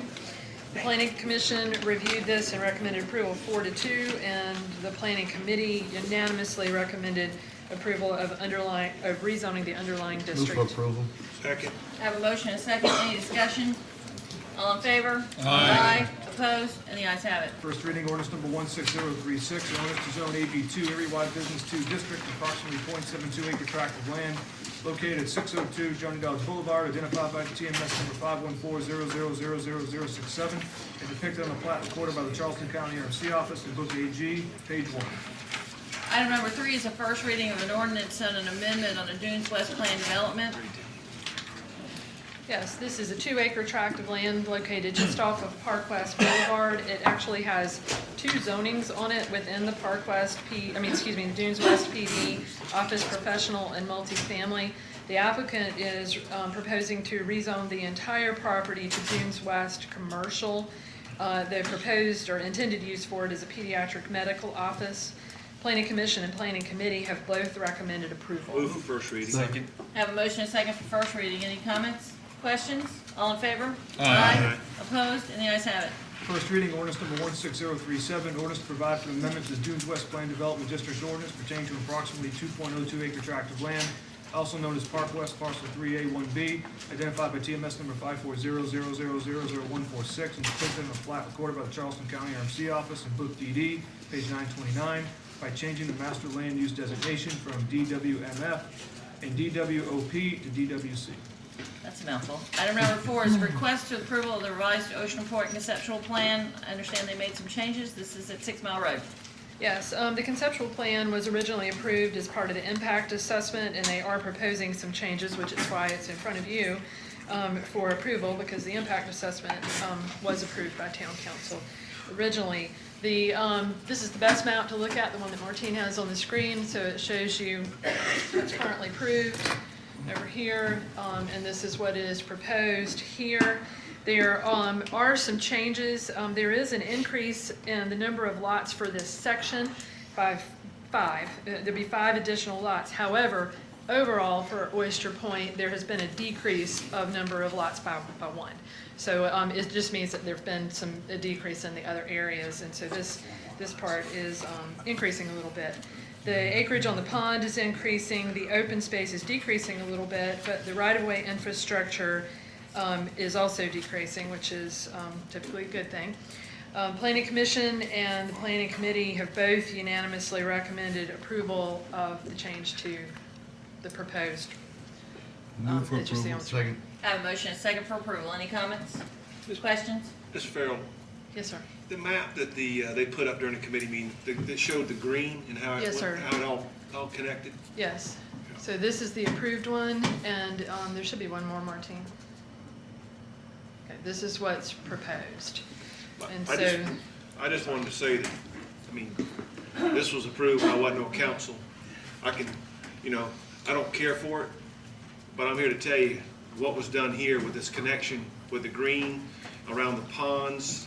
You can leave and go anywhere. I commend the efforts for that being done. So it improved this neighborhood tremendously. This is my comments, thank you. And the historic preservations also. Mr. Santos? Yeah, Christiane, I guess I'm not very good at math, but at the end of the day, you're saying they're asking for four more. One less. no, overall for Oyster Point, the original concept plan showed 546. Now overall, it shows 545. So they lost some lots up in this area here, phases 1 and 2. So phase 3 actually, instead of what was originally shown on the conceptual plan, the approved conceptual plan is 74, is going up to 79. So they've made up some of the lots that they lost over here in this phase. However, they still have one less overall, right. Is that the extent of the project on the right there? This is the, yes, yeah. So those are the marsh lots? This is the water, Those are yes, the sir. marsh lots? Yes, sir. You okay, Mr. Santos? I'm okay. I'm like Paul, I wasn't here when it initially was voted in, so, I just wanted to make sure I understood it. Anytime you go backwards with a subdivision like this on a 2-lane road, like Rifle Range, I'm good. Okay, we have a motion and a second for approval. Any other comments, Yeah, questions? I would just add that, those concerns aside, this does a better job, I think, of using the open space. It makes it more usable open space, and it also does a better job of the ponds. So all those bigger concerns aside, I think this change here is beneficial and makes for better development overall. Well, thank you, Bob. I know, Paul, this was kind of our first nod at cluster development, and it's a bit confusing, but overall, smaller lot sizes, more open space, more access for the whole community, and of course, they were great partners in Palmetto Fort and gave us that historic property. So, all in favor? Aye. Opposed? And the ayes have it. The item number 5 is the first reading of an ordinance to amend the zoning code pertaining to definition, streets, and provisions establishing an appeal process. Okay, and, yes, ma'am, this is an amendment to chapter 155. We just had a public hearing on it earlier in the meeting. This is something that the planning committee was made aware of last year, and the planning commission has spent a good bit of time working on. And to very briefly explain what this amendment will accomplish, currently the Planning Commission has the ability to allow modifications to blocks and lots, but there's really not a lot of guidance in this and how it could be applied. We typically will see this with lot width to depth ratios. So the proposed will better define and provide guidance to the Planning Commission when they're reviewing requests for exceptions to the land development regulations. And we have used a language borrowed from the Board of Zoning Appeals, the justification that they use in granting variances.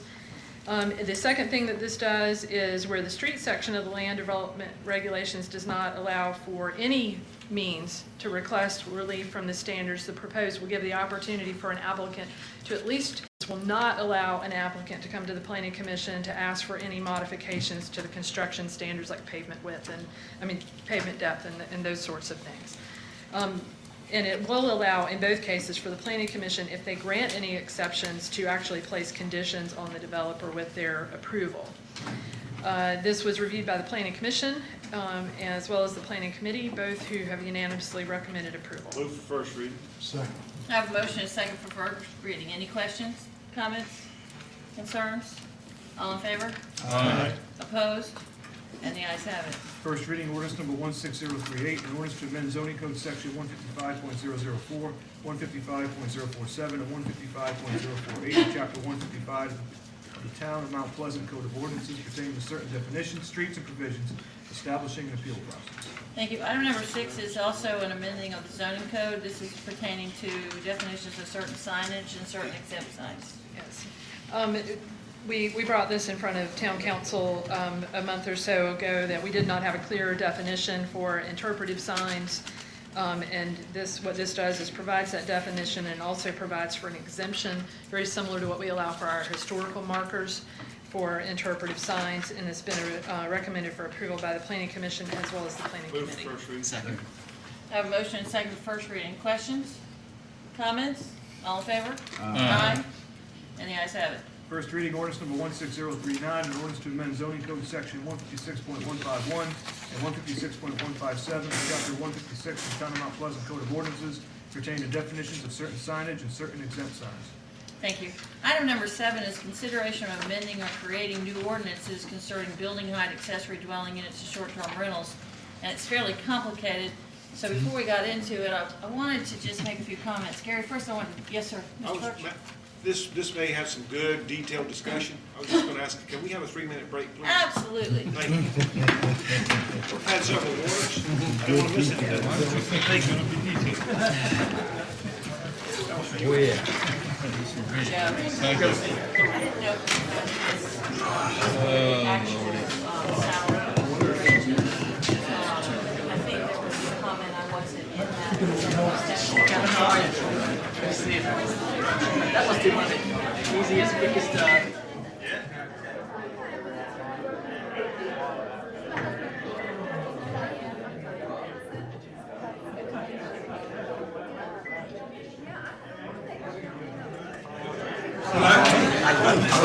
I didn't get a call back yet, so I didn't know whether. Let me write it down. Okay, right, I don't have to tell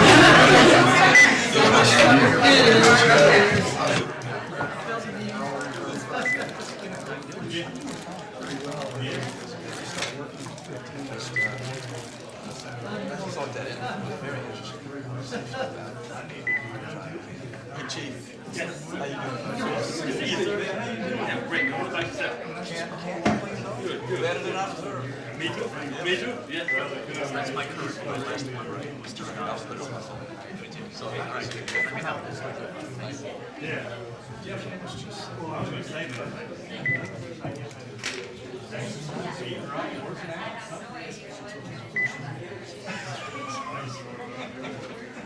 That's not what you want to hear from you are.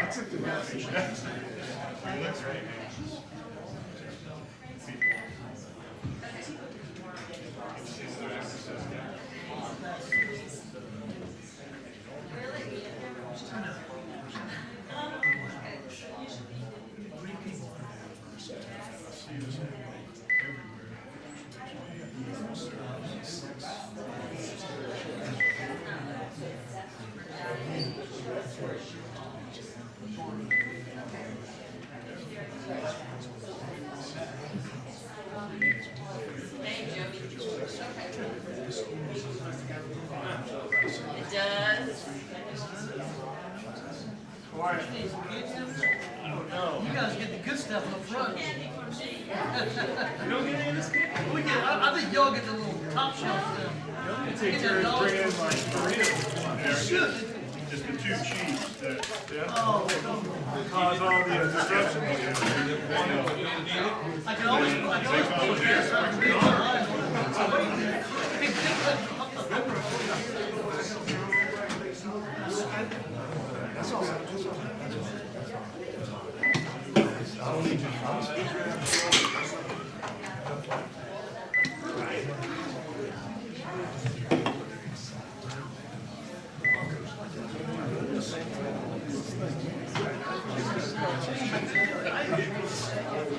There was 9 little boys looking me in the eyes. Really? Very clear to me. Really? Wow. And that was one of the texts I got. Really? From the boys. Leave the field. I wouldn't, obviously, I changed my vote on that one. I wanted to vote on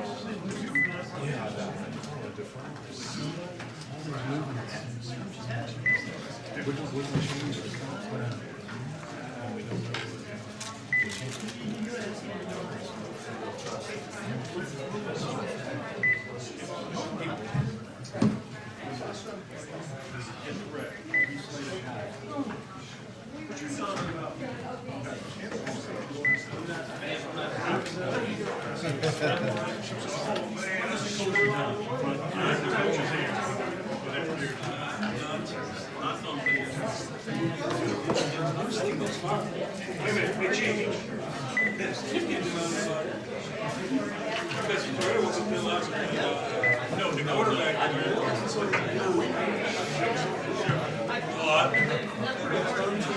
I got 25 minutes to wrap this up. 25 minutes to wrap this up.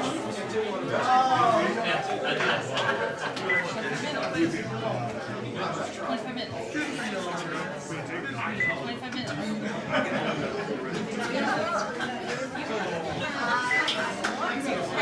It's got two sides to it, Brad. Louis. All right, guys, let's gather back up. Mr. Bagherini, we're missing a couple of council members.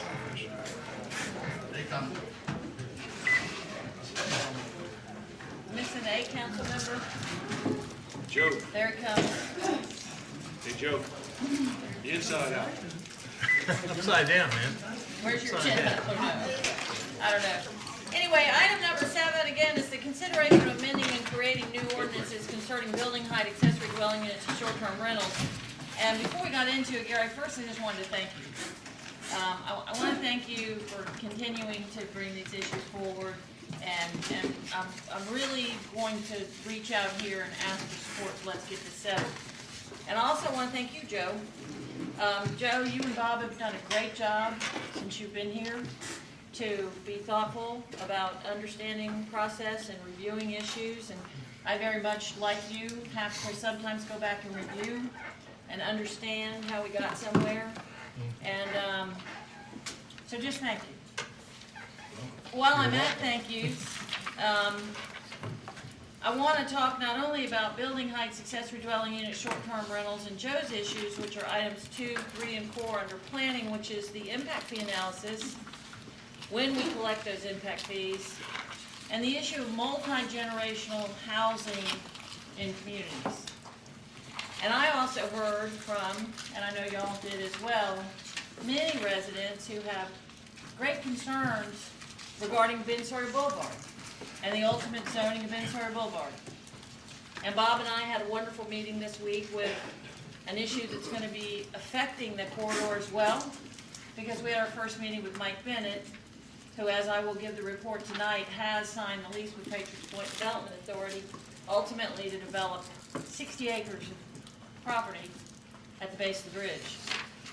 So I just wanted to thank you guys, but I also want to thank you, Paul, and Elton and Mark, and I want to thank Thomas and Stokes Marshall, Chris Nichols, Chris O'Neill, and Ken Glassen, because they gave us the tool, and they stood with us here in this chamber to get us to where we need to go to solve these issues permanently and have it law that we can agree on. And that's the growth management framework. We did this as a whole, and it was awesome because we stood united, and I think we're going to stand united again, I hope. 80,000 people have the opportunity to live in our town, and often we hear from just a segment of them, and often only some of them have issues. So what I would like to ask you to consider, with all the issues we're facing and the request for zoning changes, like the project at 10 Mile, and how that's going to affect services and core services and the comprehensive plan and the strategic plan, those tools don't give us what the growth management plan does. The growth management plan is law. We can set it in stone, and we can move forward and govern the town, because I think this council is going to do great things together. So before we go into the discussion of it, what I'd like to do is not discuss it. I'd like to make a special town council meeting to work through the issues and get them settled, get them in writing, up or down, have the vote. And I can't speak for you guys individually, but I know that each and every one of us just want to protect the quality of life in our future. That's what we're here for. And we finally have the tool to do it. We haven't pulled it out of the toolbox yet. It's been about 7 months, I suppose, since the election. So I'm asking you to help me pull the tool out of the toolbox and let staff have some opportunity. We could direct Christiane to get the information on these individual issues that we can have public comment at those meetings. I'd also like to remind you, we were going to spend $90,000 on a transportation update. We haven't done in 10 years. And we have a wonderful committee right now studying attainable housing and affordable housing in our community. So there's a great opportunity now for us to work together. So I appreciate you, and if the majority of council doesn't want to support me in this, I get it, and we can work through them tonight. But I really want to work with them together, Gary. And Joe. Madam Mayor, I appreciate that. I really do. I really do appreciate it, because it's going to be a complex issue, all of them are. No doubt about it. And I'm willing to, I really pushed hard for lowering the heights. I still believe 75-foot tall buildings on Coleman Boulevard should not be there. But I'm willing to sit down and like you said, in the council meeting with my colleagues, discuss it, go over it. There might be some give and take, and then I'm great with that. We recently had a meeting with the Airbnb folks and the short-term rental folks, and we learned a lot of information during that meeting as well that other council members, I don't think, Jim, know the information have you passed it on to anybody? So there's information that they're gathering for us and that we think will be very helpful to making our decisions with the short-term rentals and the ADUs. And so I'm okay. I think that's a great suggestion. As long as we can do it sooner rather than later, because people get stuck in traffic. I mean, it's a daily grind, and I think they want to see us address this traffic, and I'm willing to do that. Well, Gary, I thank you, and I thank you and Jim for meeting with the lawyer. Lori reached out to me, and I'm so glad y'all had an opportunity. I didn't have time to go. We had some legal issues that day. But I think we're getting there, and I think we understand, and we are all listening, and we hear it loud and clear. We want to do this. We want to do it well. and we want to get it done. You know, I think we have some citizens who say that they've come to a lot of meetings, and they don't want to come to a lot of meetings. They want to trust that their government is doing what they ask us to do. And I think we have the tool to do it, so thank you for that support. Yes, sir, Bob? Yeah, Mayor, I appreciate that as well. Two issues for me. One is that I too appreciate Joe bringing things to planning committee and really kind of having us go back and look at those more closely.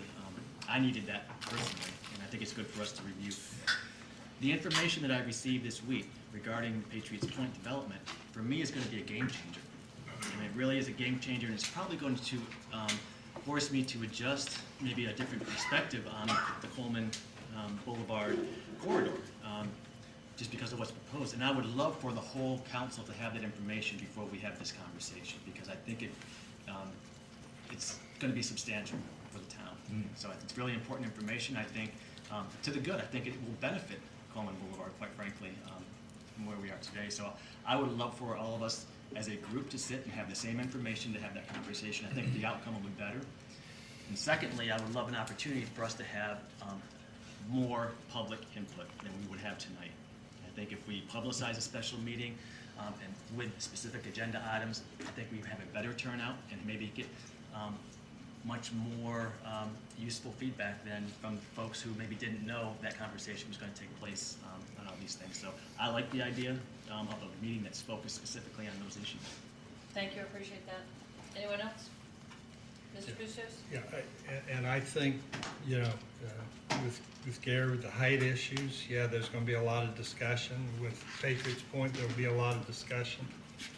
But I don't know, were you talking about the impact fee discussions as well? Yes, sir. The big part about that, Joe, is as I told you, I've been reviewing the regulatory issues. So I think before we went to the council meetings, all of us could have an understanding of the regulatory issues. I think everyone who sits here wants development to pay for development.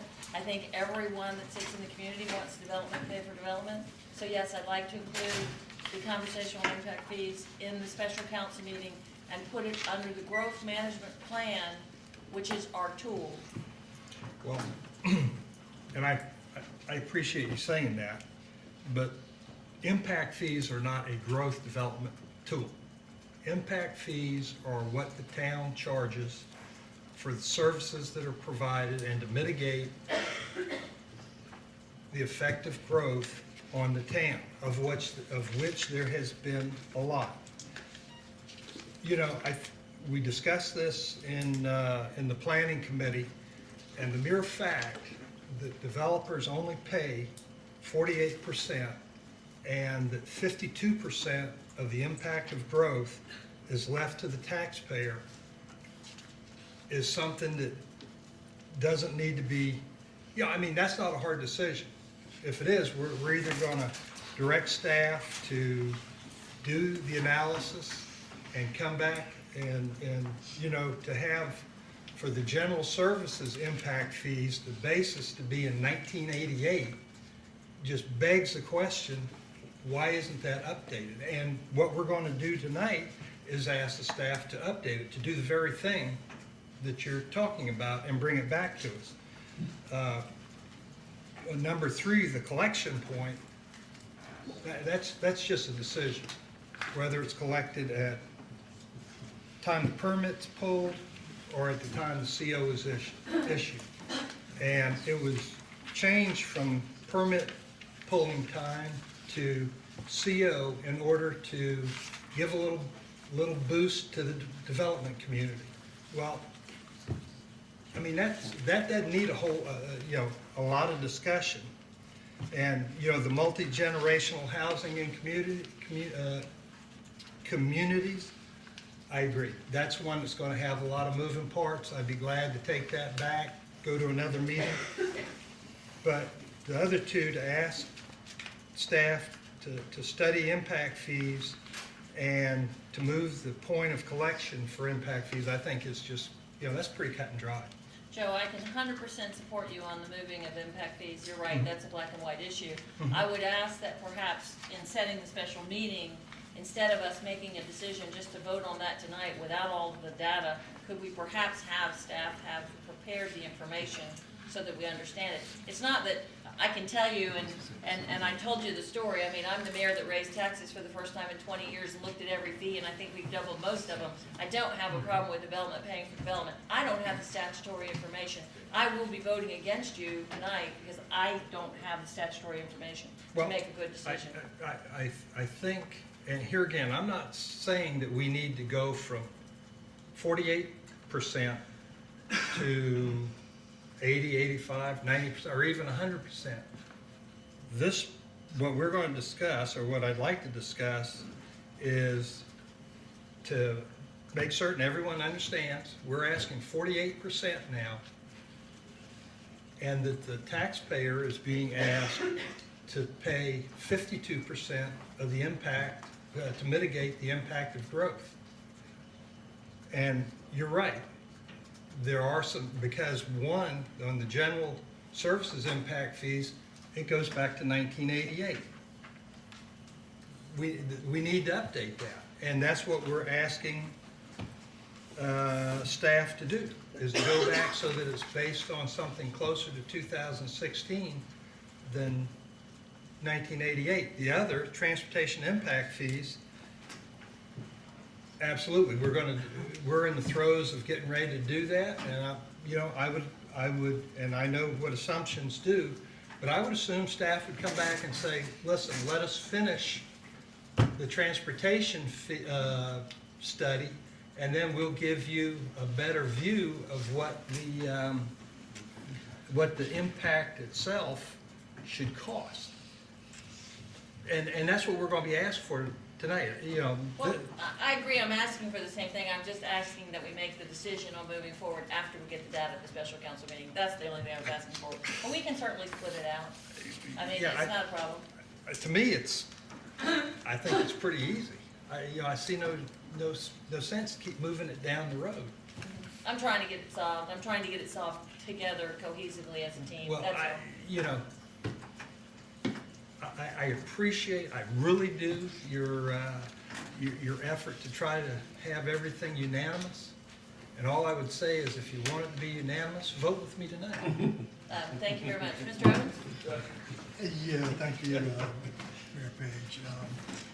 I guess the thing that concerns me most about talking about it during a special council meeting is that we need a definitive time. When is that going to take place? It's not, I don't want the public or anybody else to have the misconception that we're kicking the can down the road like Mr. Bustos just said. We need a definitive time, and what are we looking at as far as trying to pull us together? Well, Mr. Owens, we have a special council meeting facing us with the TIF interest, and we certainly need to settle that. I'm willing to call it as soon as staff can have it ready. I'm ready to get this solved. I want to discuss these issues. You know, Gary has been relentless in bringing them, but unfortunately, people are coming to talk about them over and over again, and we can't come to a consensus. So I feel like at a council meeting, we would have more opportunity, a special council meeting where we can affect that. I mean, we don't have many people here this evening. I do believe there are a lot of people that want to talk on this issue. I believe there are a lot of people who want to help us solve what we perceive as these problems. Like I said, and Gary's brought them back over and over.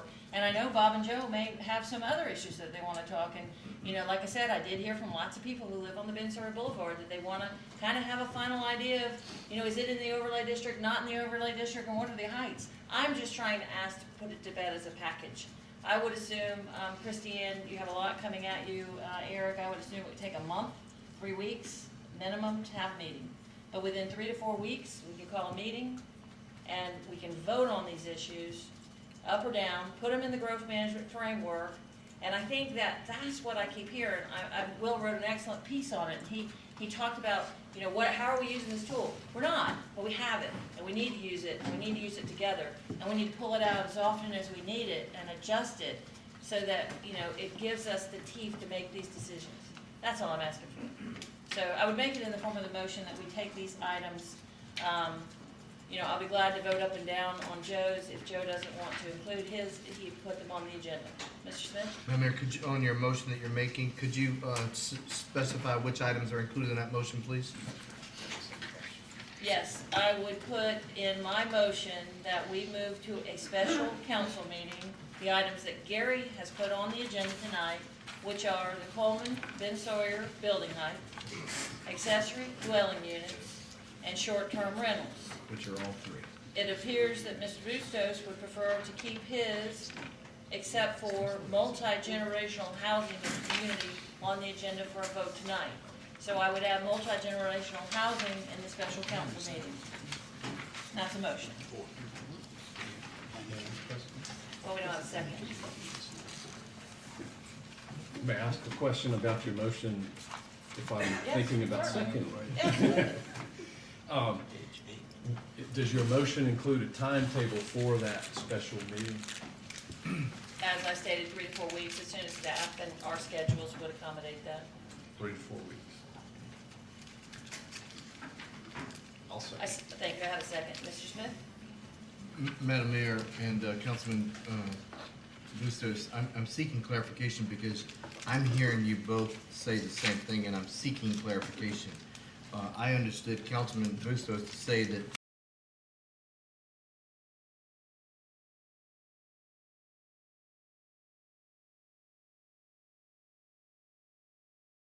his intent is to charge staff to gather the information so that we can make the decision based on the information gathered. And we're making a motion to move all these items to a meeting to also have the information to make those decisions. So what about your motion is in conflict with what Joe is saying he'd like to include tonight? Nothing, I've just separated because he's asked us to vote on it up or down tonight. There's nothing But separate. we don't have the information to vote up or down. But I understood him he to must say- have something he's going to bring forward. He's the one who put it on the agenda. I don't have the information he's going to ask for. I don't know. I'm not privileged to that. Thank you. Thank you. We have a motion and a second. Any other questions? Yes, sir, Mr. Arch? Thank you, Madam Mayor, for your suggestion. And you're correct. We have a wonderful growth management plan in place. We have not taken with it because we had an election. We've got a dynamic shift in the people that are elected now, all for the good reason. They see things a certain way. Other folks see things a certain way. You gotta get together and you gotta gel. And that's happening. Let me just say this about a council meeting to discuss these things. I'm the last person that wants to continue to have meetings. I'll be happy to arrive and making decisions. But I will tell you, because I got to go through it, and Gary knows this, it took us, because of what Bob seeks, the citizen interaction, the best thing we've ever done is it took us over 3 years to arrive at how Johnny Dallas Boulevard was going to look. Eric, I know you remember all those meetings we had, and you're probably looking at me smiling going, Garge, I can't believe you've gone there, and you want to do it. I'm not suggesting that. I'm just telling you that this is a good start, this meeting. I wouldn't want us to try to feel like we have to arrive at something. There's a lot going on. I'm happy to make a decision anytime, but I just put it out there, food for thought. Just think about these things. As we, in my opinion, have gotten past an election, and we realize we all want the same things. We always do. It's just about how you want to get there. Thank you. I appreciate that. Any other questions, comments, discussion? We have a motion and a second. All in favor? Aye. Aye. Opposed?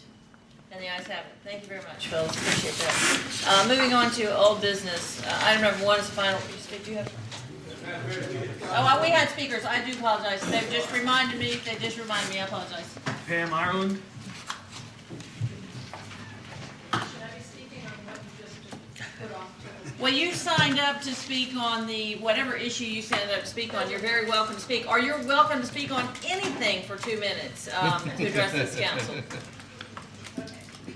Please state your name and address, though, for the record, so we can get there.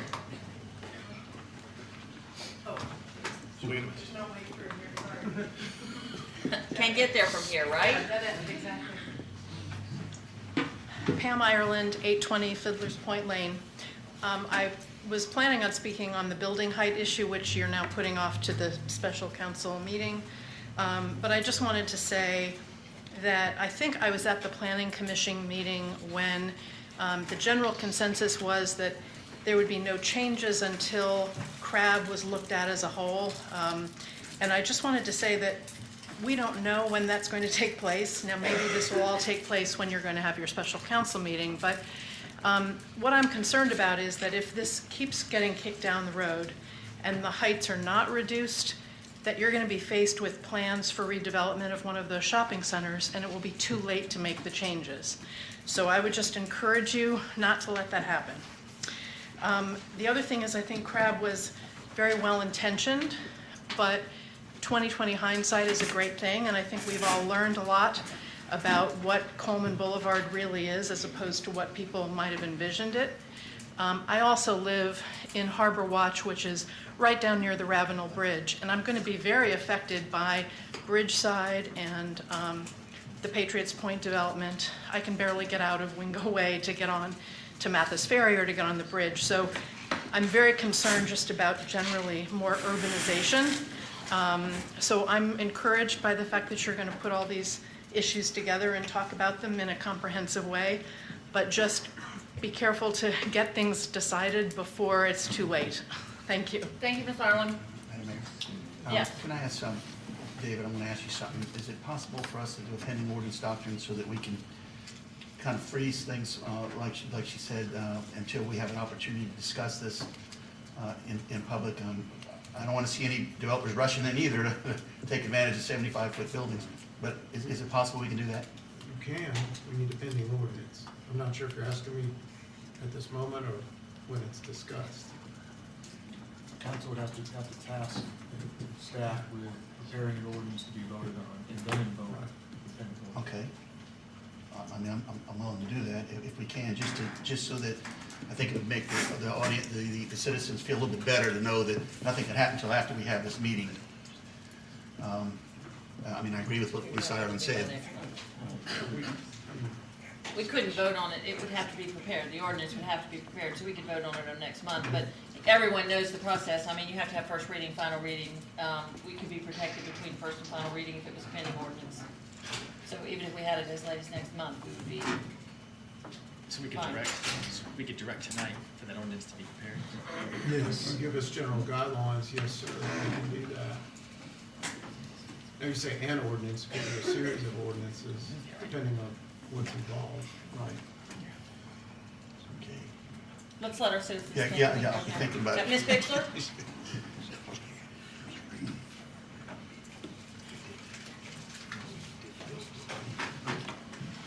Well, I'm going to use my 2 minutes, thank you. So it seems as though Laurie Bixler, 144 3rd Avenue, Mount Pleasant, South Carolina, Scanlonville. So it seems as though the consideration has now been moved to a special meeting.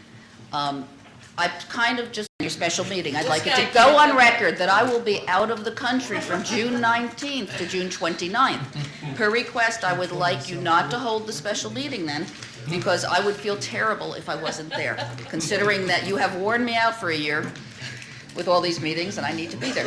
Okay, so that's on record as per my request. Now, since I have 2 minutes to speak on any topic, for any of you who are Facebook friends with me, you know that over the past 2 weeks I have struggled in my neighborhood for about the 6th time since I've lived there with dog neglect, animal abuse situation. And personally taken in a dog, and today the dog went to its new home. It took me 2 years to stare at the dog, to get the courage to remove the dog. Over the last 2 years, I found out that another neighbor had also called for animal control, I guess 3 times on the dog. And the result was that the people were asked to elevate the doghouse off the ground for about 3 inches. When I took possession, it was fairly well starving. It's been without food, it's been without water for 2 years, and aside from a cage, been neglected and chained. So it's got gouges on its neck. The reason I'm saying this is a repeat occurrence in my neighborhood. I think it's time, as a sophisticated town, community, I hate to ask for more regulations, but I'd like some regulations to protect our animals. If we don't protect the weakest and the animals, we're not doing a job. I'd like us to look at some basic regulations to keep dogs off chains, to keep them protected, and to keep them taken care of and not starved. Thank you, Lori, for all Thank you you. do. That's your 2 minutes. Thank you. 2 minutes. Denise Holtz? She didn't make it. Can I speak on her behalf? No, we can't defer time. Lawrence Mahoney? I will recognize you and let you speak, but you can't have her time.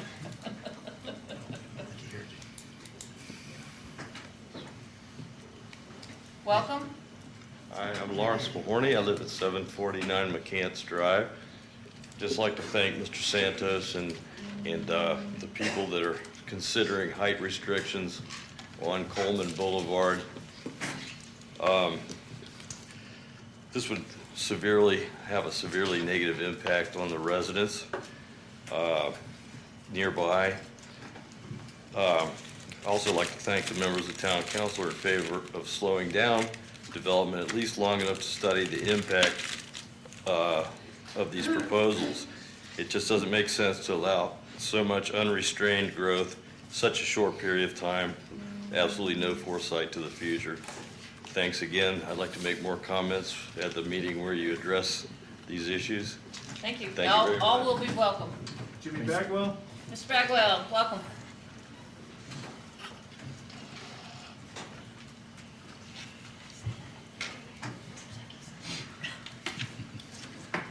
My name is Jimmy Bagwell. I live at 41 Vincent Drive here in Mount Pleasant, and I'm here on behalf of the Safe Shem Creek Board of Directors. And I'm glad, I was going to try to speak at the initial public comment period. I'm glad I, as the mayor suggested, waited until after we got to this issue. I can tell you, I was going to thank Mr. Santos for bringing this back repeatedly and repeatedly and repeatedly, because I think it's an issue that is very dear to a lot of people. I think, as Ms. Bixler pointed out, there's a lot of citizen fatigue out there. We come to these meetings, and it's put off, and it's put off, and it's put off. We need to make the hard decisions. Coleman Boulevard is one of the last places where we have a chance to preserve the character and the charm of Mount Pleasant. I have a lot of people come to me and say, Jimmy, I moved here 5-10 years ago, and I feel like I'm losing what I came to Mount Pleasant for. And we don't want that to happen.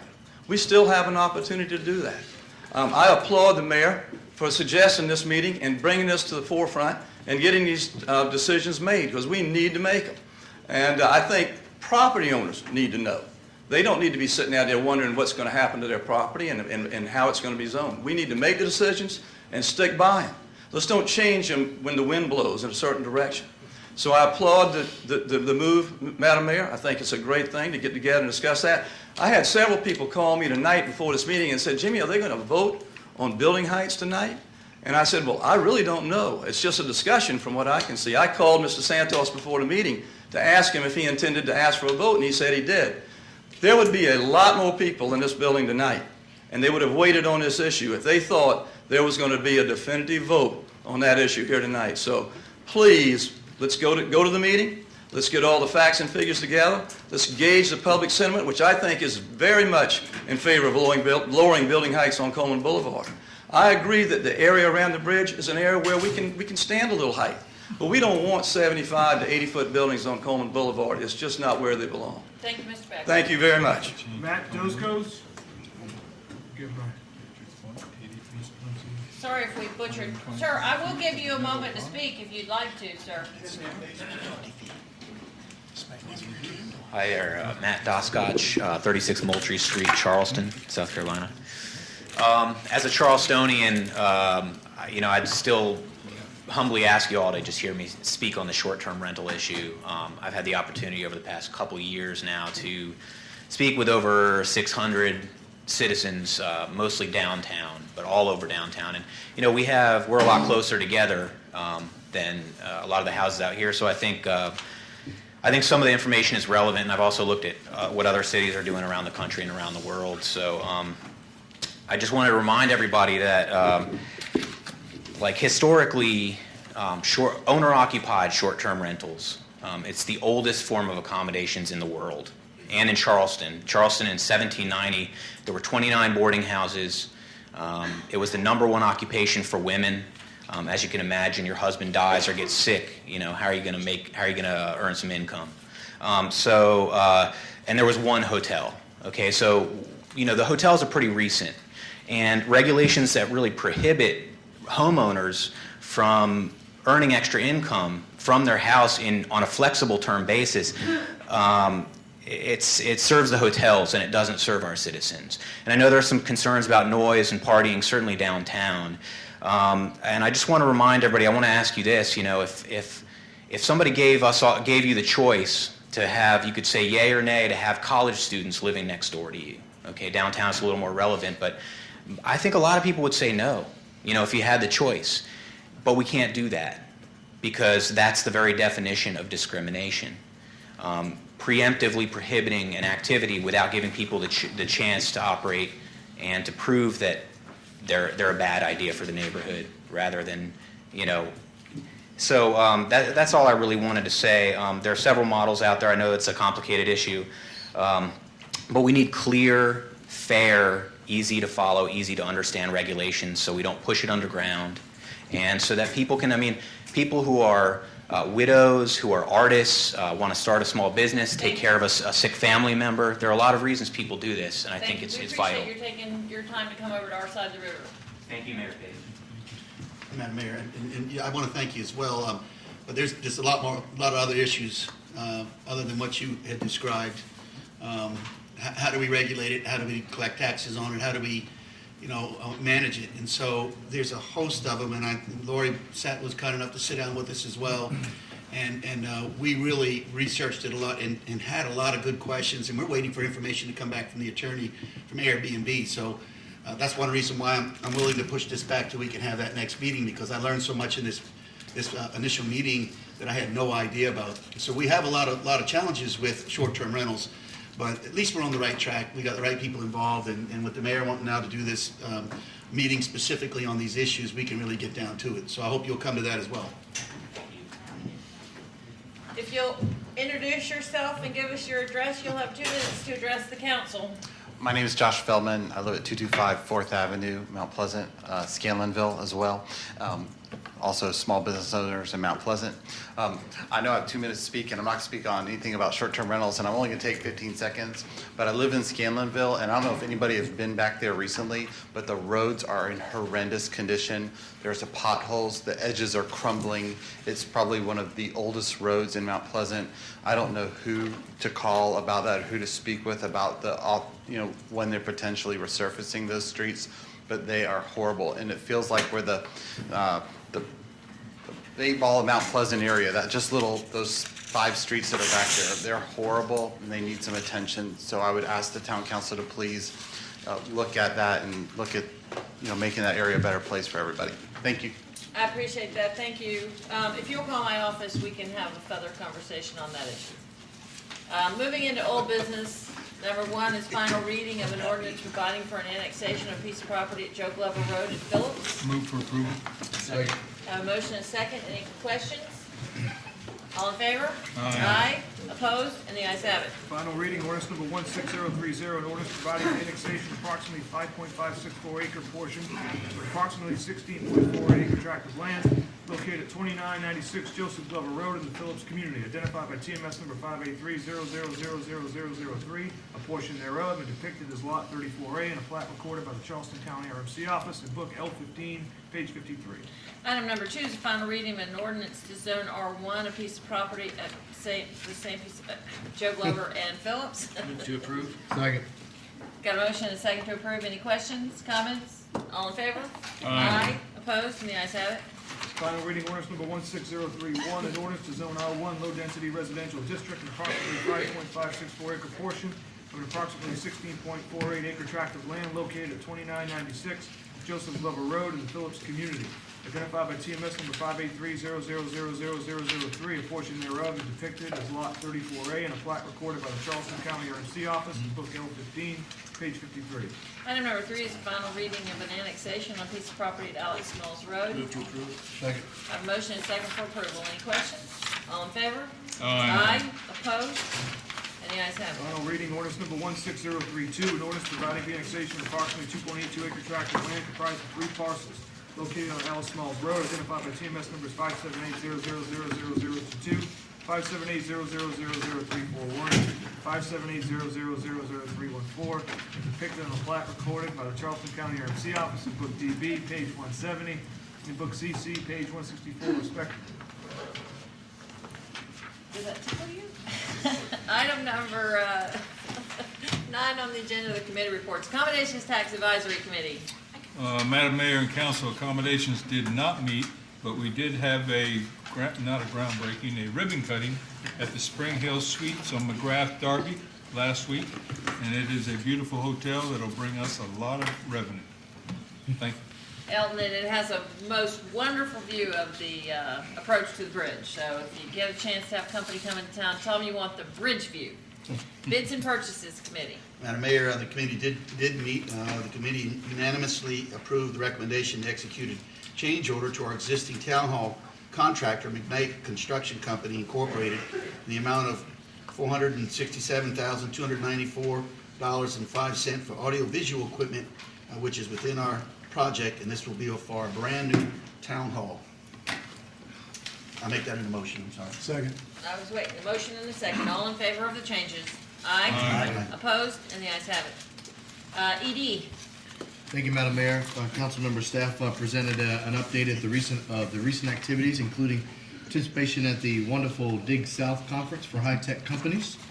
We hosted a delegation from Franklin, Tennessee, and distribution of 2 releases through the Wired for Business program. Kudos and shout out to Amy Livingston and the work she continues to do for the town. Council was also presented at our committee meeting the newly designed, highly acclaimed, much coveted business recruitment brochure. It is spectacular. We appreciate the great work on that, and we'll be passing those out to folks who want to understand the statistics that show the diversity and help the Mount Pleasant's economy. It is wonderful, and kudos to that department. It is fantastic. Education Committee, Church. Thank you, Madam Mayor. The committee did not meet. I'm confident that all of you have been following the situation at 75 Calhoun, been tracking it closely. Really has been no need to have a meeting until they could seek some clarity. Last night, they made some bold steps to seek some clarity. Therefore, be prepared. We will be having a large gathering of Education Committee. It will be held in these chambers in the evening, and several of our good friends from 75 Calhoun will be there with us. Stand by for news. Thank you for all your hard work on that poll. We got a lot of moving parts in education in this community. Finance Committee, Mr. Carrier. Madam Mayor, we did meet. We have several items under new business, seven items under new business. On other items, we discussed the proposed mayor's office on aging, reviewed a request by a property owner to purchase and abandon a town right-of-way to allow a gate to be placed across the town's right-of-way at Beach Street, which is at the end of Hadrill Street. We also approved the annual event calendar. Thank you. Fire Committee? Madam Mayor, the Fire Committee did not meet. However, the chief has provided us with information for the run report for April 2016. Fires were 17, medical for 12, other 204 for a total of 633. I want to thank the chief. Very telling that you have 17 fires, and what was the number on medicals? Medicals for 12. Yeah, very telling. The needs of our community are changing, and really focusing on the medical needs as opposed to fires. Although we did have a full-fledged house fire this month, right? Yes, ma'am, we did. And we got to get all the gear out, we went out and fought the good fight, right? Yes, ma'am, we did. Thank you, Chief, I know you got it. And we also provided support at the Citadel Beach House. Yes, ma'am, we did. We have a full staff and 2 engines out there. We did. Well, we don't need to keep our firemen busy, but I thank you for all you and your department do. Thank you. Human Resources. Yes, I have a report. We met in executive session and on a personnel matter, which we will actually be discussing later tonight in executive session as personnel matters. Thank you, Mr. Bustos. Patriots Point Development Authority, we did meet. We have now, the Patriots Point Development Authority now has signed a lease, and Mike Bennett has signed a lease on approximately 60 acres of property at Patriots Point, and we'll be getting more information on that soon. Planning Committee. Thank you, Madam Mayor. Do have a report. I'm going to start off with an action item, which is an approval to proceed with a proposed ordinance to adopt a uniform reappointment policy for boards and commissions. Just as a reminder, the proposed ordinance creates consistency with all our planning boards and commissions. It clearly defines reappointments when there is an unexpired term. Appointments to unexpired terms with more than half the term remaining will be considered full terms. Likewise, unexpired terms with less than half will be considered full terms. I mean, they'll be eligible for 2 full terms after that. The committee unanimously recommended approval for staff to proceed with the public hearing process. And I believe that needs a motion. Second. So we have a motion and a second. Any questions for Mr. Bremer? All in favor? Aye. Opposed? Thank you for your work on that, Bob. Thank you. Now, there are 2 other items that are listed in the report as action items. However, they are not action items from the committee. There was a little bit of confusion. Both of these items failed on a 2-2 vote, but there was a request by Mr. Bustos for those items to be added to the agenda this evening to be addressed. So I will turn that over to Mr. Bustos at this point. Mr. Bustos? Thank you, Bob. The first, I'm seeking approval to direct staff to perform an impact fee analysis for the reasons that I had stated a little bit earlier. First, our transportation impact fees are only at 48%. So 52% of the cost to mitigate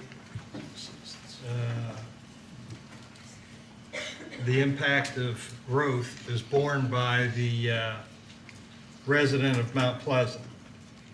And I feel that's wrong. But because the transportation plan is 10 years old, I think staff needs to go back and look at that and come back with a recommendation of when they can offer perhaps a new percentage. Second. Okay, thank you. We're not through yet. Oh, he's not through? Okay. We felt like he was in the discussion phase, so I No, would no, have just no. seconded it so we could. No, the second part of this is, it came to the planning committee that our general services impact fees, which are police, fire, public service, and recreation, of which we were, Mr. Gart so eloquently described that we were, I forget his exact words, but I think he said, we have parks and facilities that are in need, and there are. And we have likewise been charging impact fees at the rate of 48% versus 100% or whatever percent. However, the basis for those impact fees from our discussions at the planning committee are based on a study that was done in 1988. And I think that needs to be updated. I think we're leaving a lot of money on the table, and that's money that developers should be paying. And quite honestly, I think that the resident of Mount Pleasant, the taxpayer, should not be subsidizing or mitigating growth to the tune of 52%. So I'd like to put that in form of a motion that we direct staff to perform an impact fee analysis and bring it back. And I know we like to have times on that.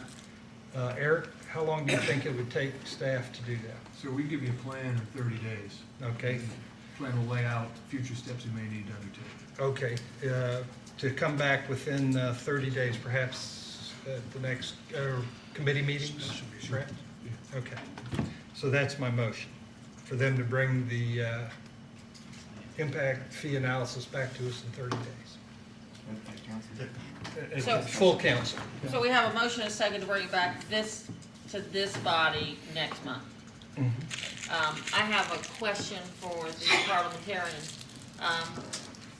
David, are there any potential repercussions of this analysis? Well, I think, as I understand it, it's, we discussed that plan committee, and this is the way on. So ultimately, there may be some repercussions, we're not sure what they are, but you. Recommendation. I've broached the subject and we know what Yeah, I don't think I got a question here. I think this. we want to raise the impact fees. Right now, within this big work is needed for Shem Creek to have the bike lanes. And what that is really a modification of the approaches. You don't have to change the bridge to get the bike lanes in. You change the striping on it. So that was the approach, and that could be incorporated also in a phased approach. These are the 3 phases.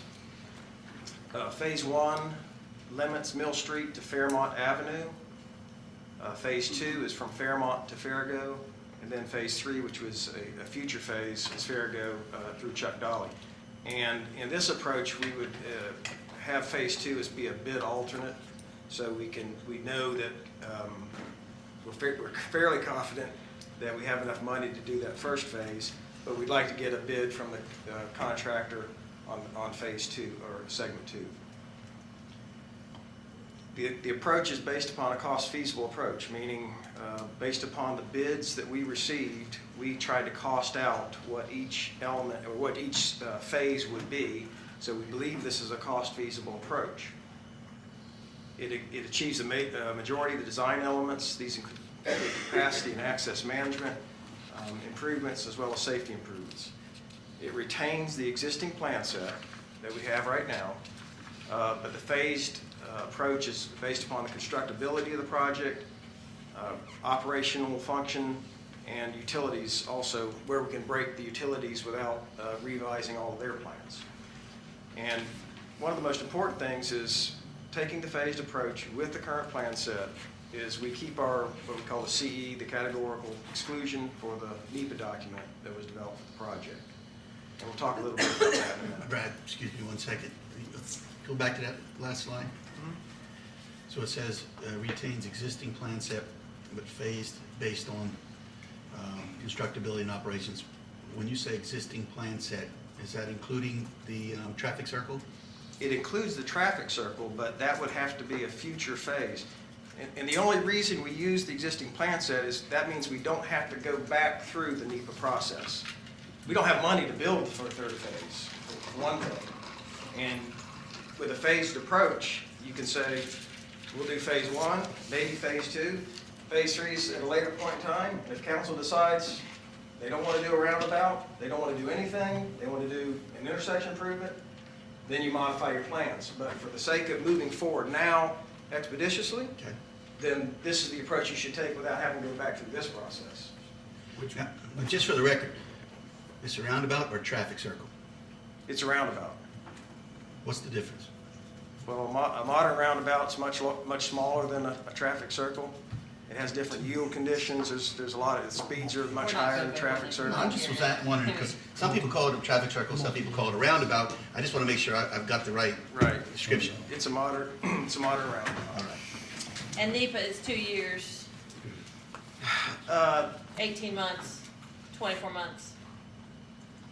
Probably not that long if, it depends on what aspects of the project you would change. If you were going to go back and try to redesign the Chuck Dolly Phase 3, yes, you're talking about that same project schedule we talked about in January, 18 to 24 months. Because you have to essentially develop a brand new solution for that intersection. What we're going to talk about here is really, we don't really have to address NEPA. It's really breaking the plan set apart and a few other things that we can talk about. But Thank you, Brad. it's not anywhere near as extensive. Hang on, I have some questions from Mr. Boosters. Did you have a question? Brad, would you refresh my memory where these medians would be? The medians are throughout the project, from Mill Street through, in this phase, all the way through Chuck Dolly, but through Phase 2. There'll be a continuous median? Yes, sir. I mean, continuous meeting, obviously we have breaks at the signals, and we also have unsignalized locations where we have breaks too. Okay. And I live just not far from there on King Street. And I can tell you, these, the medians create U-turns. And the U-turns, the conflicts at the ends of these medians, U-turns, like the one on Coleman right there in front of the boulevard, is worse than having a turn lane in the middle, because then people make that U-turn, they cross across 2 lanes of traffic to get through rather than just turning. It's I don't know, in my mind, problematic. Do we have to have those? That's a project element that's been designed based upon the CRAB plan, and it's an integral part, and we'll talk about how integral it is here in a minute, if you want to talk specifically about the medians. Yeah, I agree with Joe. I'd like to talk specifically about the Yeah, meeting as well, because we hear from the business owners that they absolutely do not want it. So that was one of my questions. Thank you, Joe.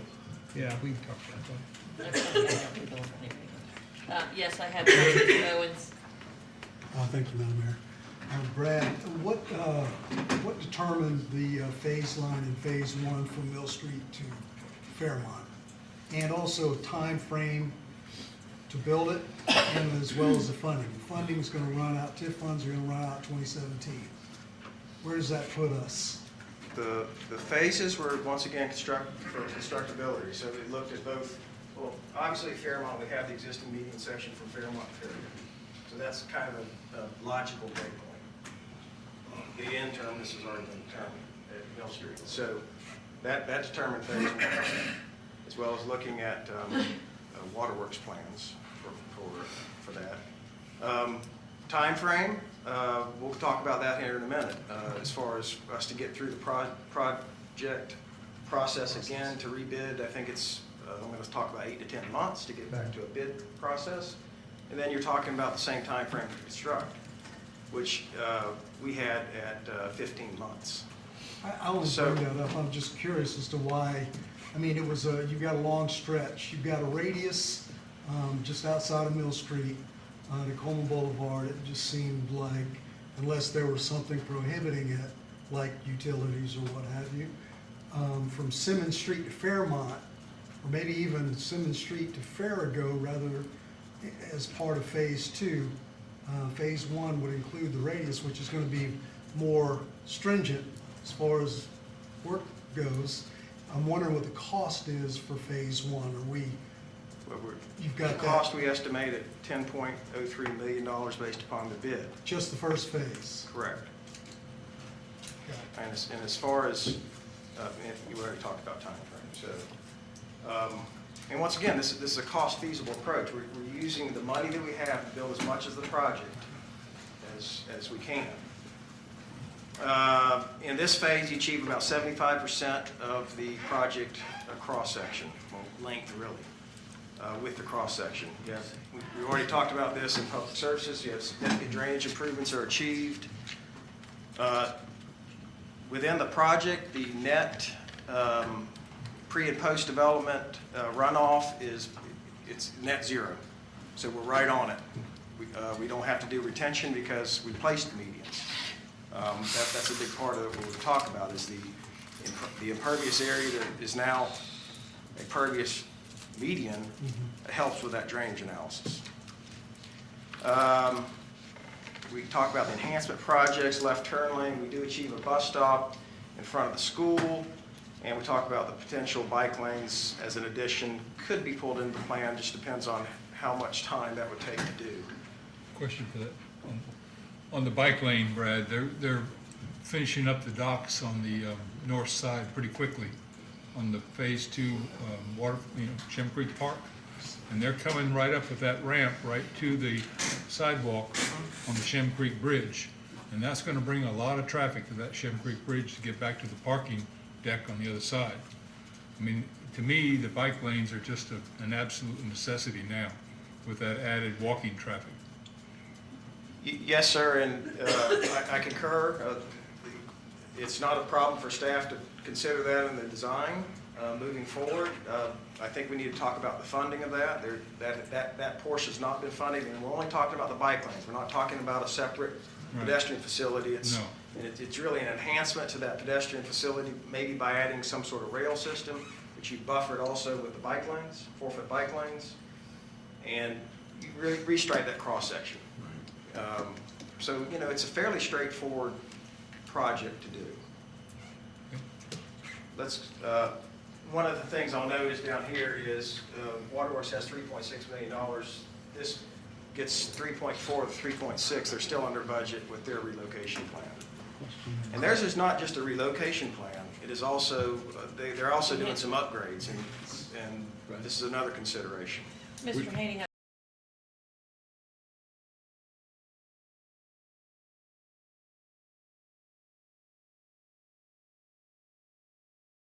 question. Thank you. Would you address again, remember when the roundabout issue came out and we put a hold on opening the bids so that we could study it, we could look at it a little closer. And drainage was a big issue. And what we were told was we could not separate drainage from the surface aspects. Is that, everybody remember that correctly? Okay. So refresh for all of council what aspects of this, and what was the figure on this, 10.3 million? Is any of that drainage or is that all roadway? That's the entire project. That's all those scoped out, all those elements I talked about from the very beginning. That's reconstruction, essentially the entire cross-section, primarily to put stuff underground, that being the drainage. You know, that's where most of your cost comes in, working around all those utilities, getting drainage, low production rates. That's probably why we had a high cost for putting drainage in. Anything underground, that's your most expensive part.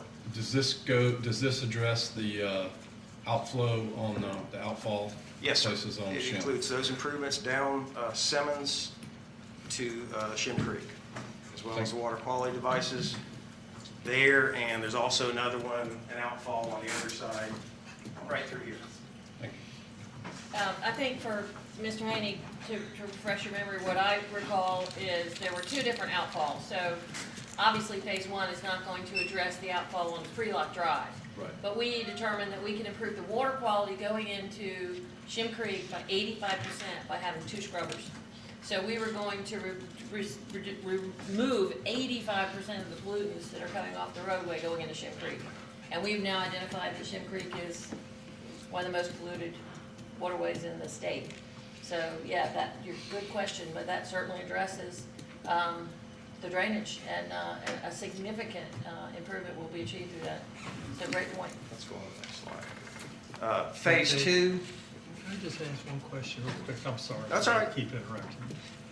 What will this do to traffic from Sullivan's Island, Chuck Dolly, during the time this is being constructed? How will that traffic be rerouted? It won't be rerouted. It won't be rerouted. It'll have to go through the corridor, but another significant cost is going to be traffic control. Most of the work has to be done at night for the drainage install.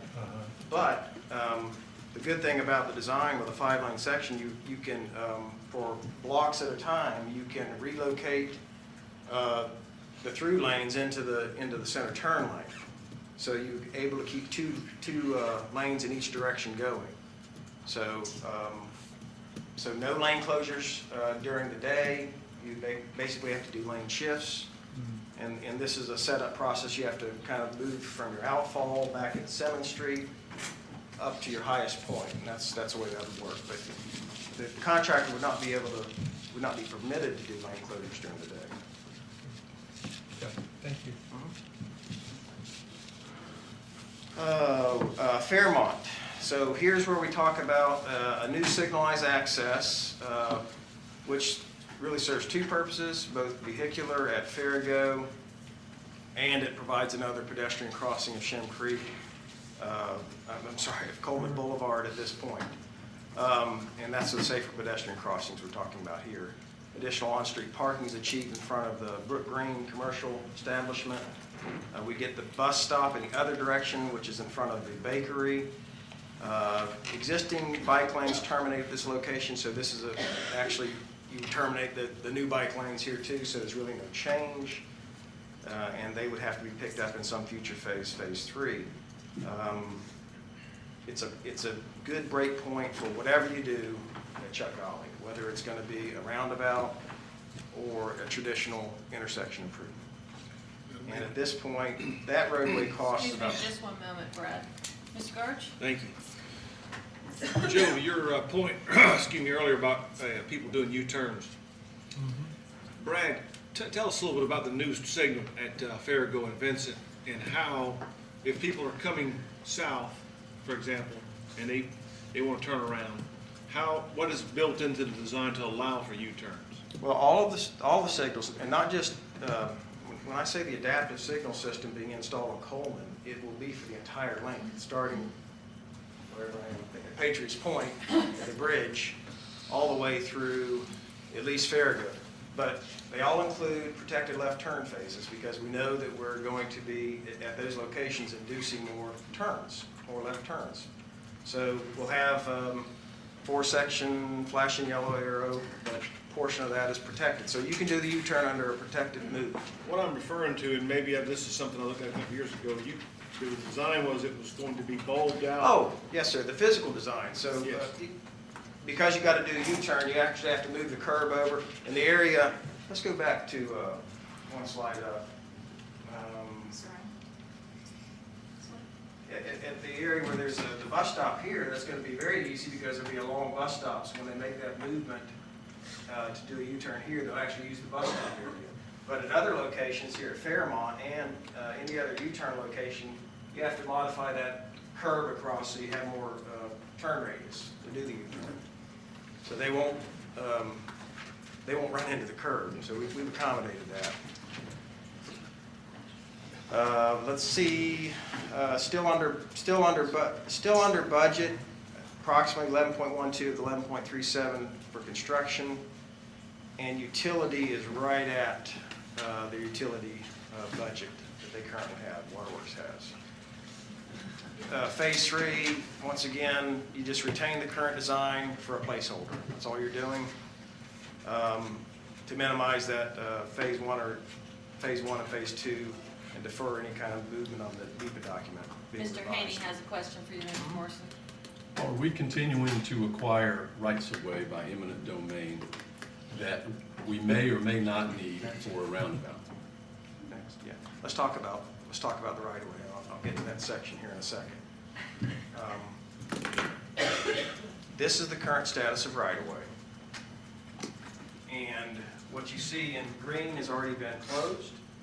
What you see in blue is in the process of condemnation. That doesn't mean it's an adversarial condemnation. It just means we may have had to do it to clear some legal hurdles. So we have total project. We actually have a budget of $2.1 million. I have that incorrect. And we think the total project, if you went through with all these colors right here, would be about 1.8, coming in under budget on the right of way. For phase 1, we've spent about $300,000, and about $700,000 is in condemnation. These are all mainly what we call strip takes, very narrow portions of the fronts of the property. So about $1 million in phase 1. Phase 2, which is fairly short, $100,000 spent, $100,000 to close that portion, so you're at $1.2 million for phases 1 and 2. You spent $300 on the green portions here for phase 3. Those are closed. Town owns that property. We'll talk about recommendations for this end of the project, but we would go ahead and because they're strip takes, go ahead and close on these 2 properties in phase 3. That would be our recommendation. Do not close on the Coleman property or the Schuler properties. With all that being said, you're at about $1.5 million is our best estimate of total cost on the right of way out of the $2.1 million budget. So Thank you, Brad. one of the recommendations would be, as I just said, stop acquisition on those 2 parcels because they most directly related to the roundabout. In the future, if you do a improvement project, it's not to say you're going to need something from them, but at this point in time, it would not appear necessary. Does that answer your question, Mr. Haney? Yes, thank you. Yes. All right. Let's talk about schedule a little bit. NEPA revision is unnecessary for phase construction. When we're talking about a complete redesign at the Chuck Dolly Inn, we were talking about 18 to 24 months. We think we can get that down to 10 to 12 months to get back to a bid process. That's obviously really, I say, revision and modification of the plans. It's really just breaking the plans apart. And we've got to go through another review process with the DOT. Waterworks needs to be very closely involved in this whole process, understanding any changes we're making. We don't intend to make changes to cause any utility plans revisions. We have to go through just really a permit review to make sure that all of our assumptions on the drainage system are still legitimate. I talked about pre and post before, and we have to make sure that's still the case. And then you go through a bid and award. And these were the recommendations at the of staff at the committee meeting. Proceed with the plan revisions for phases 1 and 2. Include phase 2 as a bid alt. Complete acquisitions on phase 1 and 2, all acquisitions, and then discontinue acquisitions on tracks 41, and actually the Schuler property are two tracks of 71, 72. Those are the two blue areas. So you only pointed to 2, but there's 3. Correct, that's correct. Dr. Schuler's property is made up of 2 parcels. So that was the recommendation coming to council out of the April committee meeting. Thank you, Brad.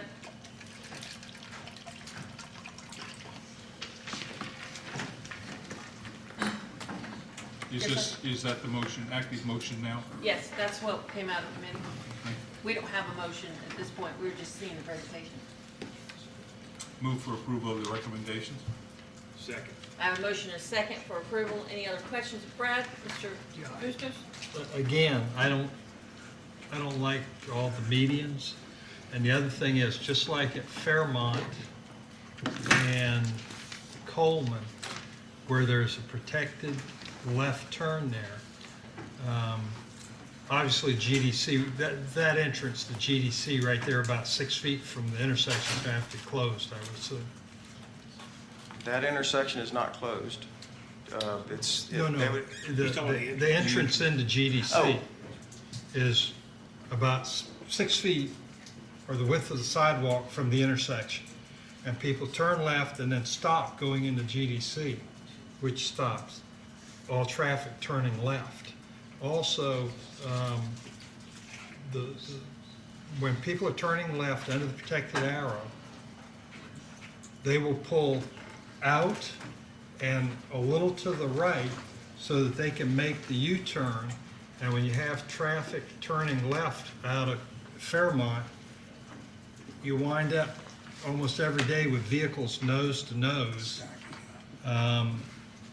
or either coming into the side, because the people turning right on red, and then someone hurries the green light because they know they're going to lose protected green.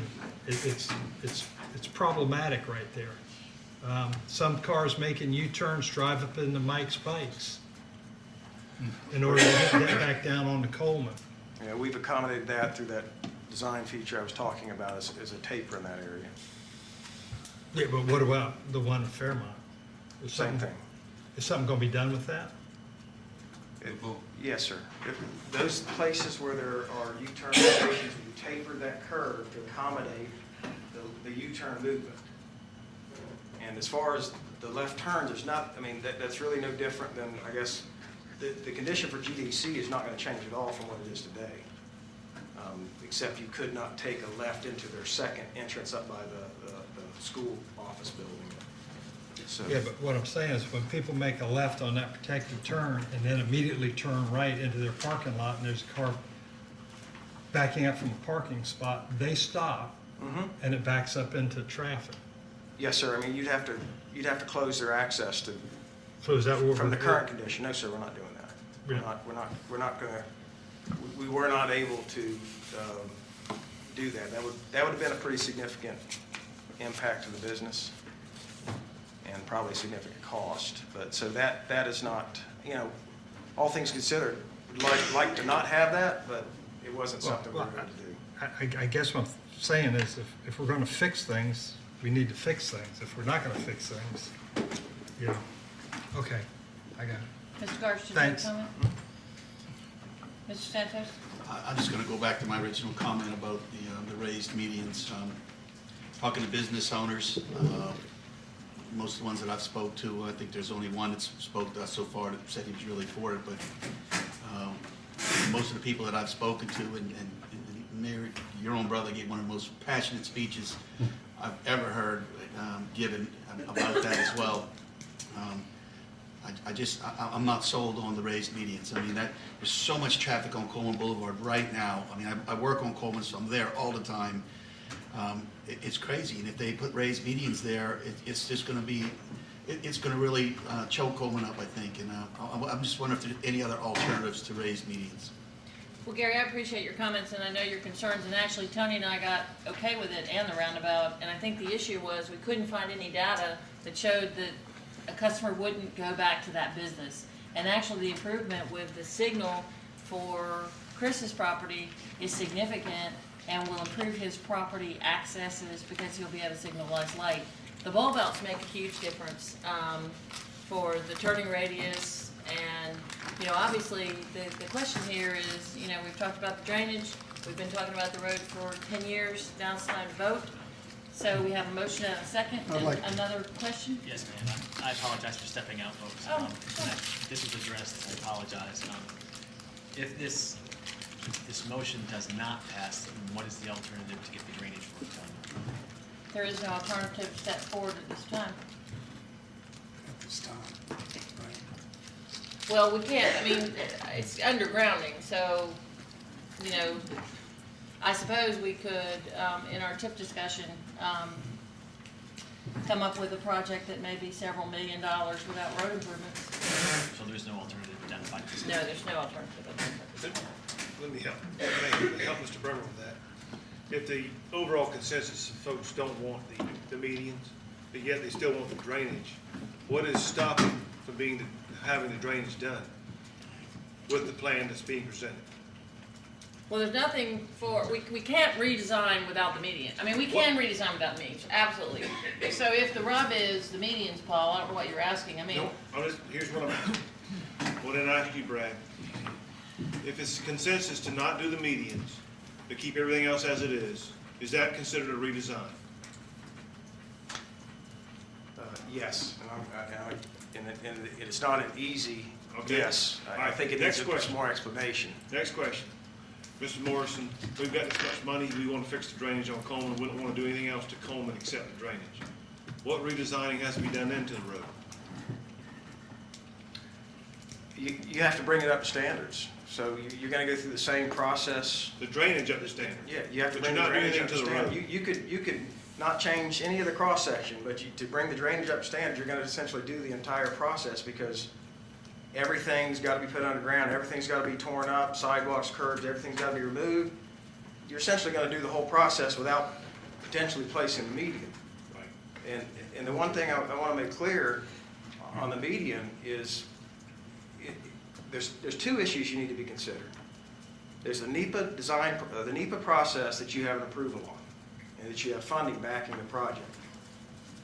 The purpose and need of that references the CRAB vision document, whatever, the elements of the CRAB proposal. So you have that to contend with. You have to go back through probably and revisit the NEPA document, not like we're talking about now where we just break the plan set. Secondly, and this is strictly from an engineering standpoint, is we have two design exceptions on the project. One relates to that curve Mr. Owens was talking about, the super elevation, and there is some relationship there to the restricted median and its safety, access management benefits and safety benefits.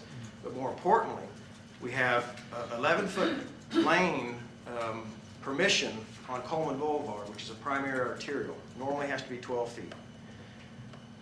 A design exception for the DOT is very difficult to get. It was obtained for this project, and it was primarily justified based upon the access management safety benefits of the restricted median. So if you do away with the restricted median, what you're probably going to have to go back through the entire design process again, because it's unlikely you'll get the design exception without it. And if you want to retain the bike lanes, et cetera, then you're going to have to push the cross-section out. Because we got those bike lanes by subtracting 4 feet from the cross-section by having 11-foot lanes. So I said it was a yes, but it's a pretty complicated yes. Thank you. I appreciate it. And the complete street match for the funding from CHATS was $500,000? It's $2 million for the complete streets, $500,000 that we've got an agreement on the resurfacing funds. So $2.5 million comes out of the project if we don't move forward with this design, because we don't go with the complete, if we just do drainage, because we eliminate complete streets. That's a question, that you have to go back through that process. Yeah. All right, so we have a motion and a second. Clerk, would you please call for the vote? Mr. Brimmer? Aye. Mr. Brimmer votes yes. Mr. Bustos? No. Mr. Bustos votes no. Mr. Carrier? Yes. Mr. Carrier votes yes. Mr. Garch? Aye. Mr. Garch votes yes. Mr. Haney? No. Mr. Haney votes no. Mr. Owens? No. Mr. Owens votes no. Mr. Santos? No. Mr. Santos votes no. Mr. Smith? Aye. Mr. Smith votes yes. Mayor Page? Aye. Mayor Page votes yes. And the motion carries. Moving forward with the report, we'll just submit it. Thank you. Waterworks Commission, Mark. Well, thank you, Madam Mayor. Waterworks Commission and Water Supply Committee report together as a report only. Mount Pleasant Waterworks Commissioners and staff continue to work on the budget for 2017. During the month of April, committee meetings and the commission meeting focused on the upcoming discussions regarding budget, rates, fees, and charges. The commission also held a successful focus group with 36 customers regarding collections and community education. Commissioners also discussed proposed changes to the operating policy. The Snowden Phase 2 wastewater project was also discussed, and the next budget workshop will be held at 5:30 on Monday, May 16th, followed by the commission meeting. Following these two meetings, a full advertisement of all considerations will be published prior to the June public hearing. And as indicated from Elton earlier, there are some items coming up to be voted on further in our agenda regarding some resolutions. I think there are 7 of them. That ends my report. Thank you, Mark. Did you have a comment, Mr. Rich? No, ma'am, I will, if you, at new business, I do have a. Under new business, great. Okay, water supply. Mr. Smith? Those both, Madam Mayor. Thank you very much. Administrator's report. We have a vacancy? 2 vacancies, Historical Commission, and also BOZA, Board of Zoning Appeals. Were these resignations? Yes, both. Okay, thank you. Council new business. Madam Mr. Mayor, Garza, before we get. did you say C's, vacancies, is that 1 or 2? Vacancies, we have a vacancy on the Historical Commission and a vacancy on BOZA. Thank you. Mr. Garch? Yes, thank you. Before we go into new business? New business, Madam Mayor and Council, I'd like us to consider approval to adopt the resolutions of item 1 through 8 on the new business. Second. I could certainly support that. I have a motion and a second to consider all resolutions. All in favor? Aye. Opposed? And the ayes have it. May I have to read it? Resolution 16051, 16052, 16053, 16054, 16055, 16056, 16057, 16058. Thank you. Old business. We have a final reading of an ordinance that's a lease agreement Move with for final Credit Tech. reading. Have a motion and a second. All in favor? Aye. Opposed? And the ayes have it. Final reading ordinance number 16033, an ordinance to approve of a lease agreement with Trident Technical College relative to the property located at 1000. After this, they're asking. Thank you. Okay, thank you, Paul. We have a need to go into executive session for legal and contractual advice on 3 cases. Park West, Town of Mount Pleasant, legal advice related to a municipal right-of-way, and a Supreme Court decision on the settlement offer in Brock versus the Town of Mount Pleasant. We're also going to discuss personnel matter, and consideration of our appointments, and we may take action at putting out the executive session. Do I have a motion in a second? All right, you're in executive session. All right, so can a happy staff go home?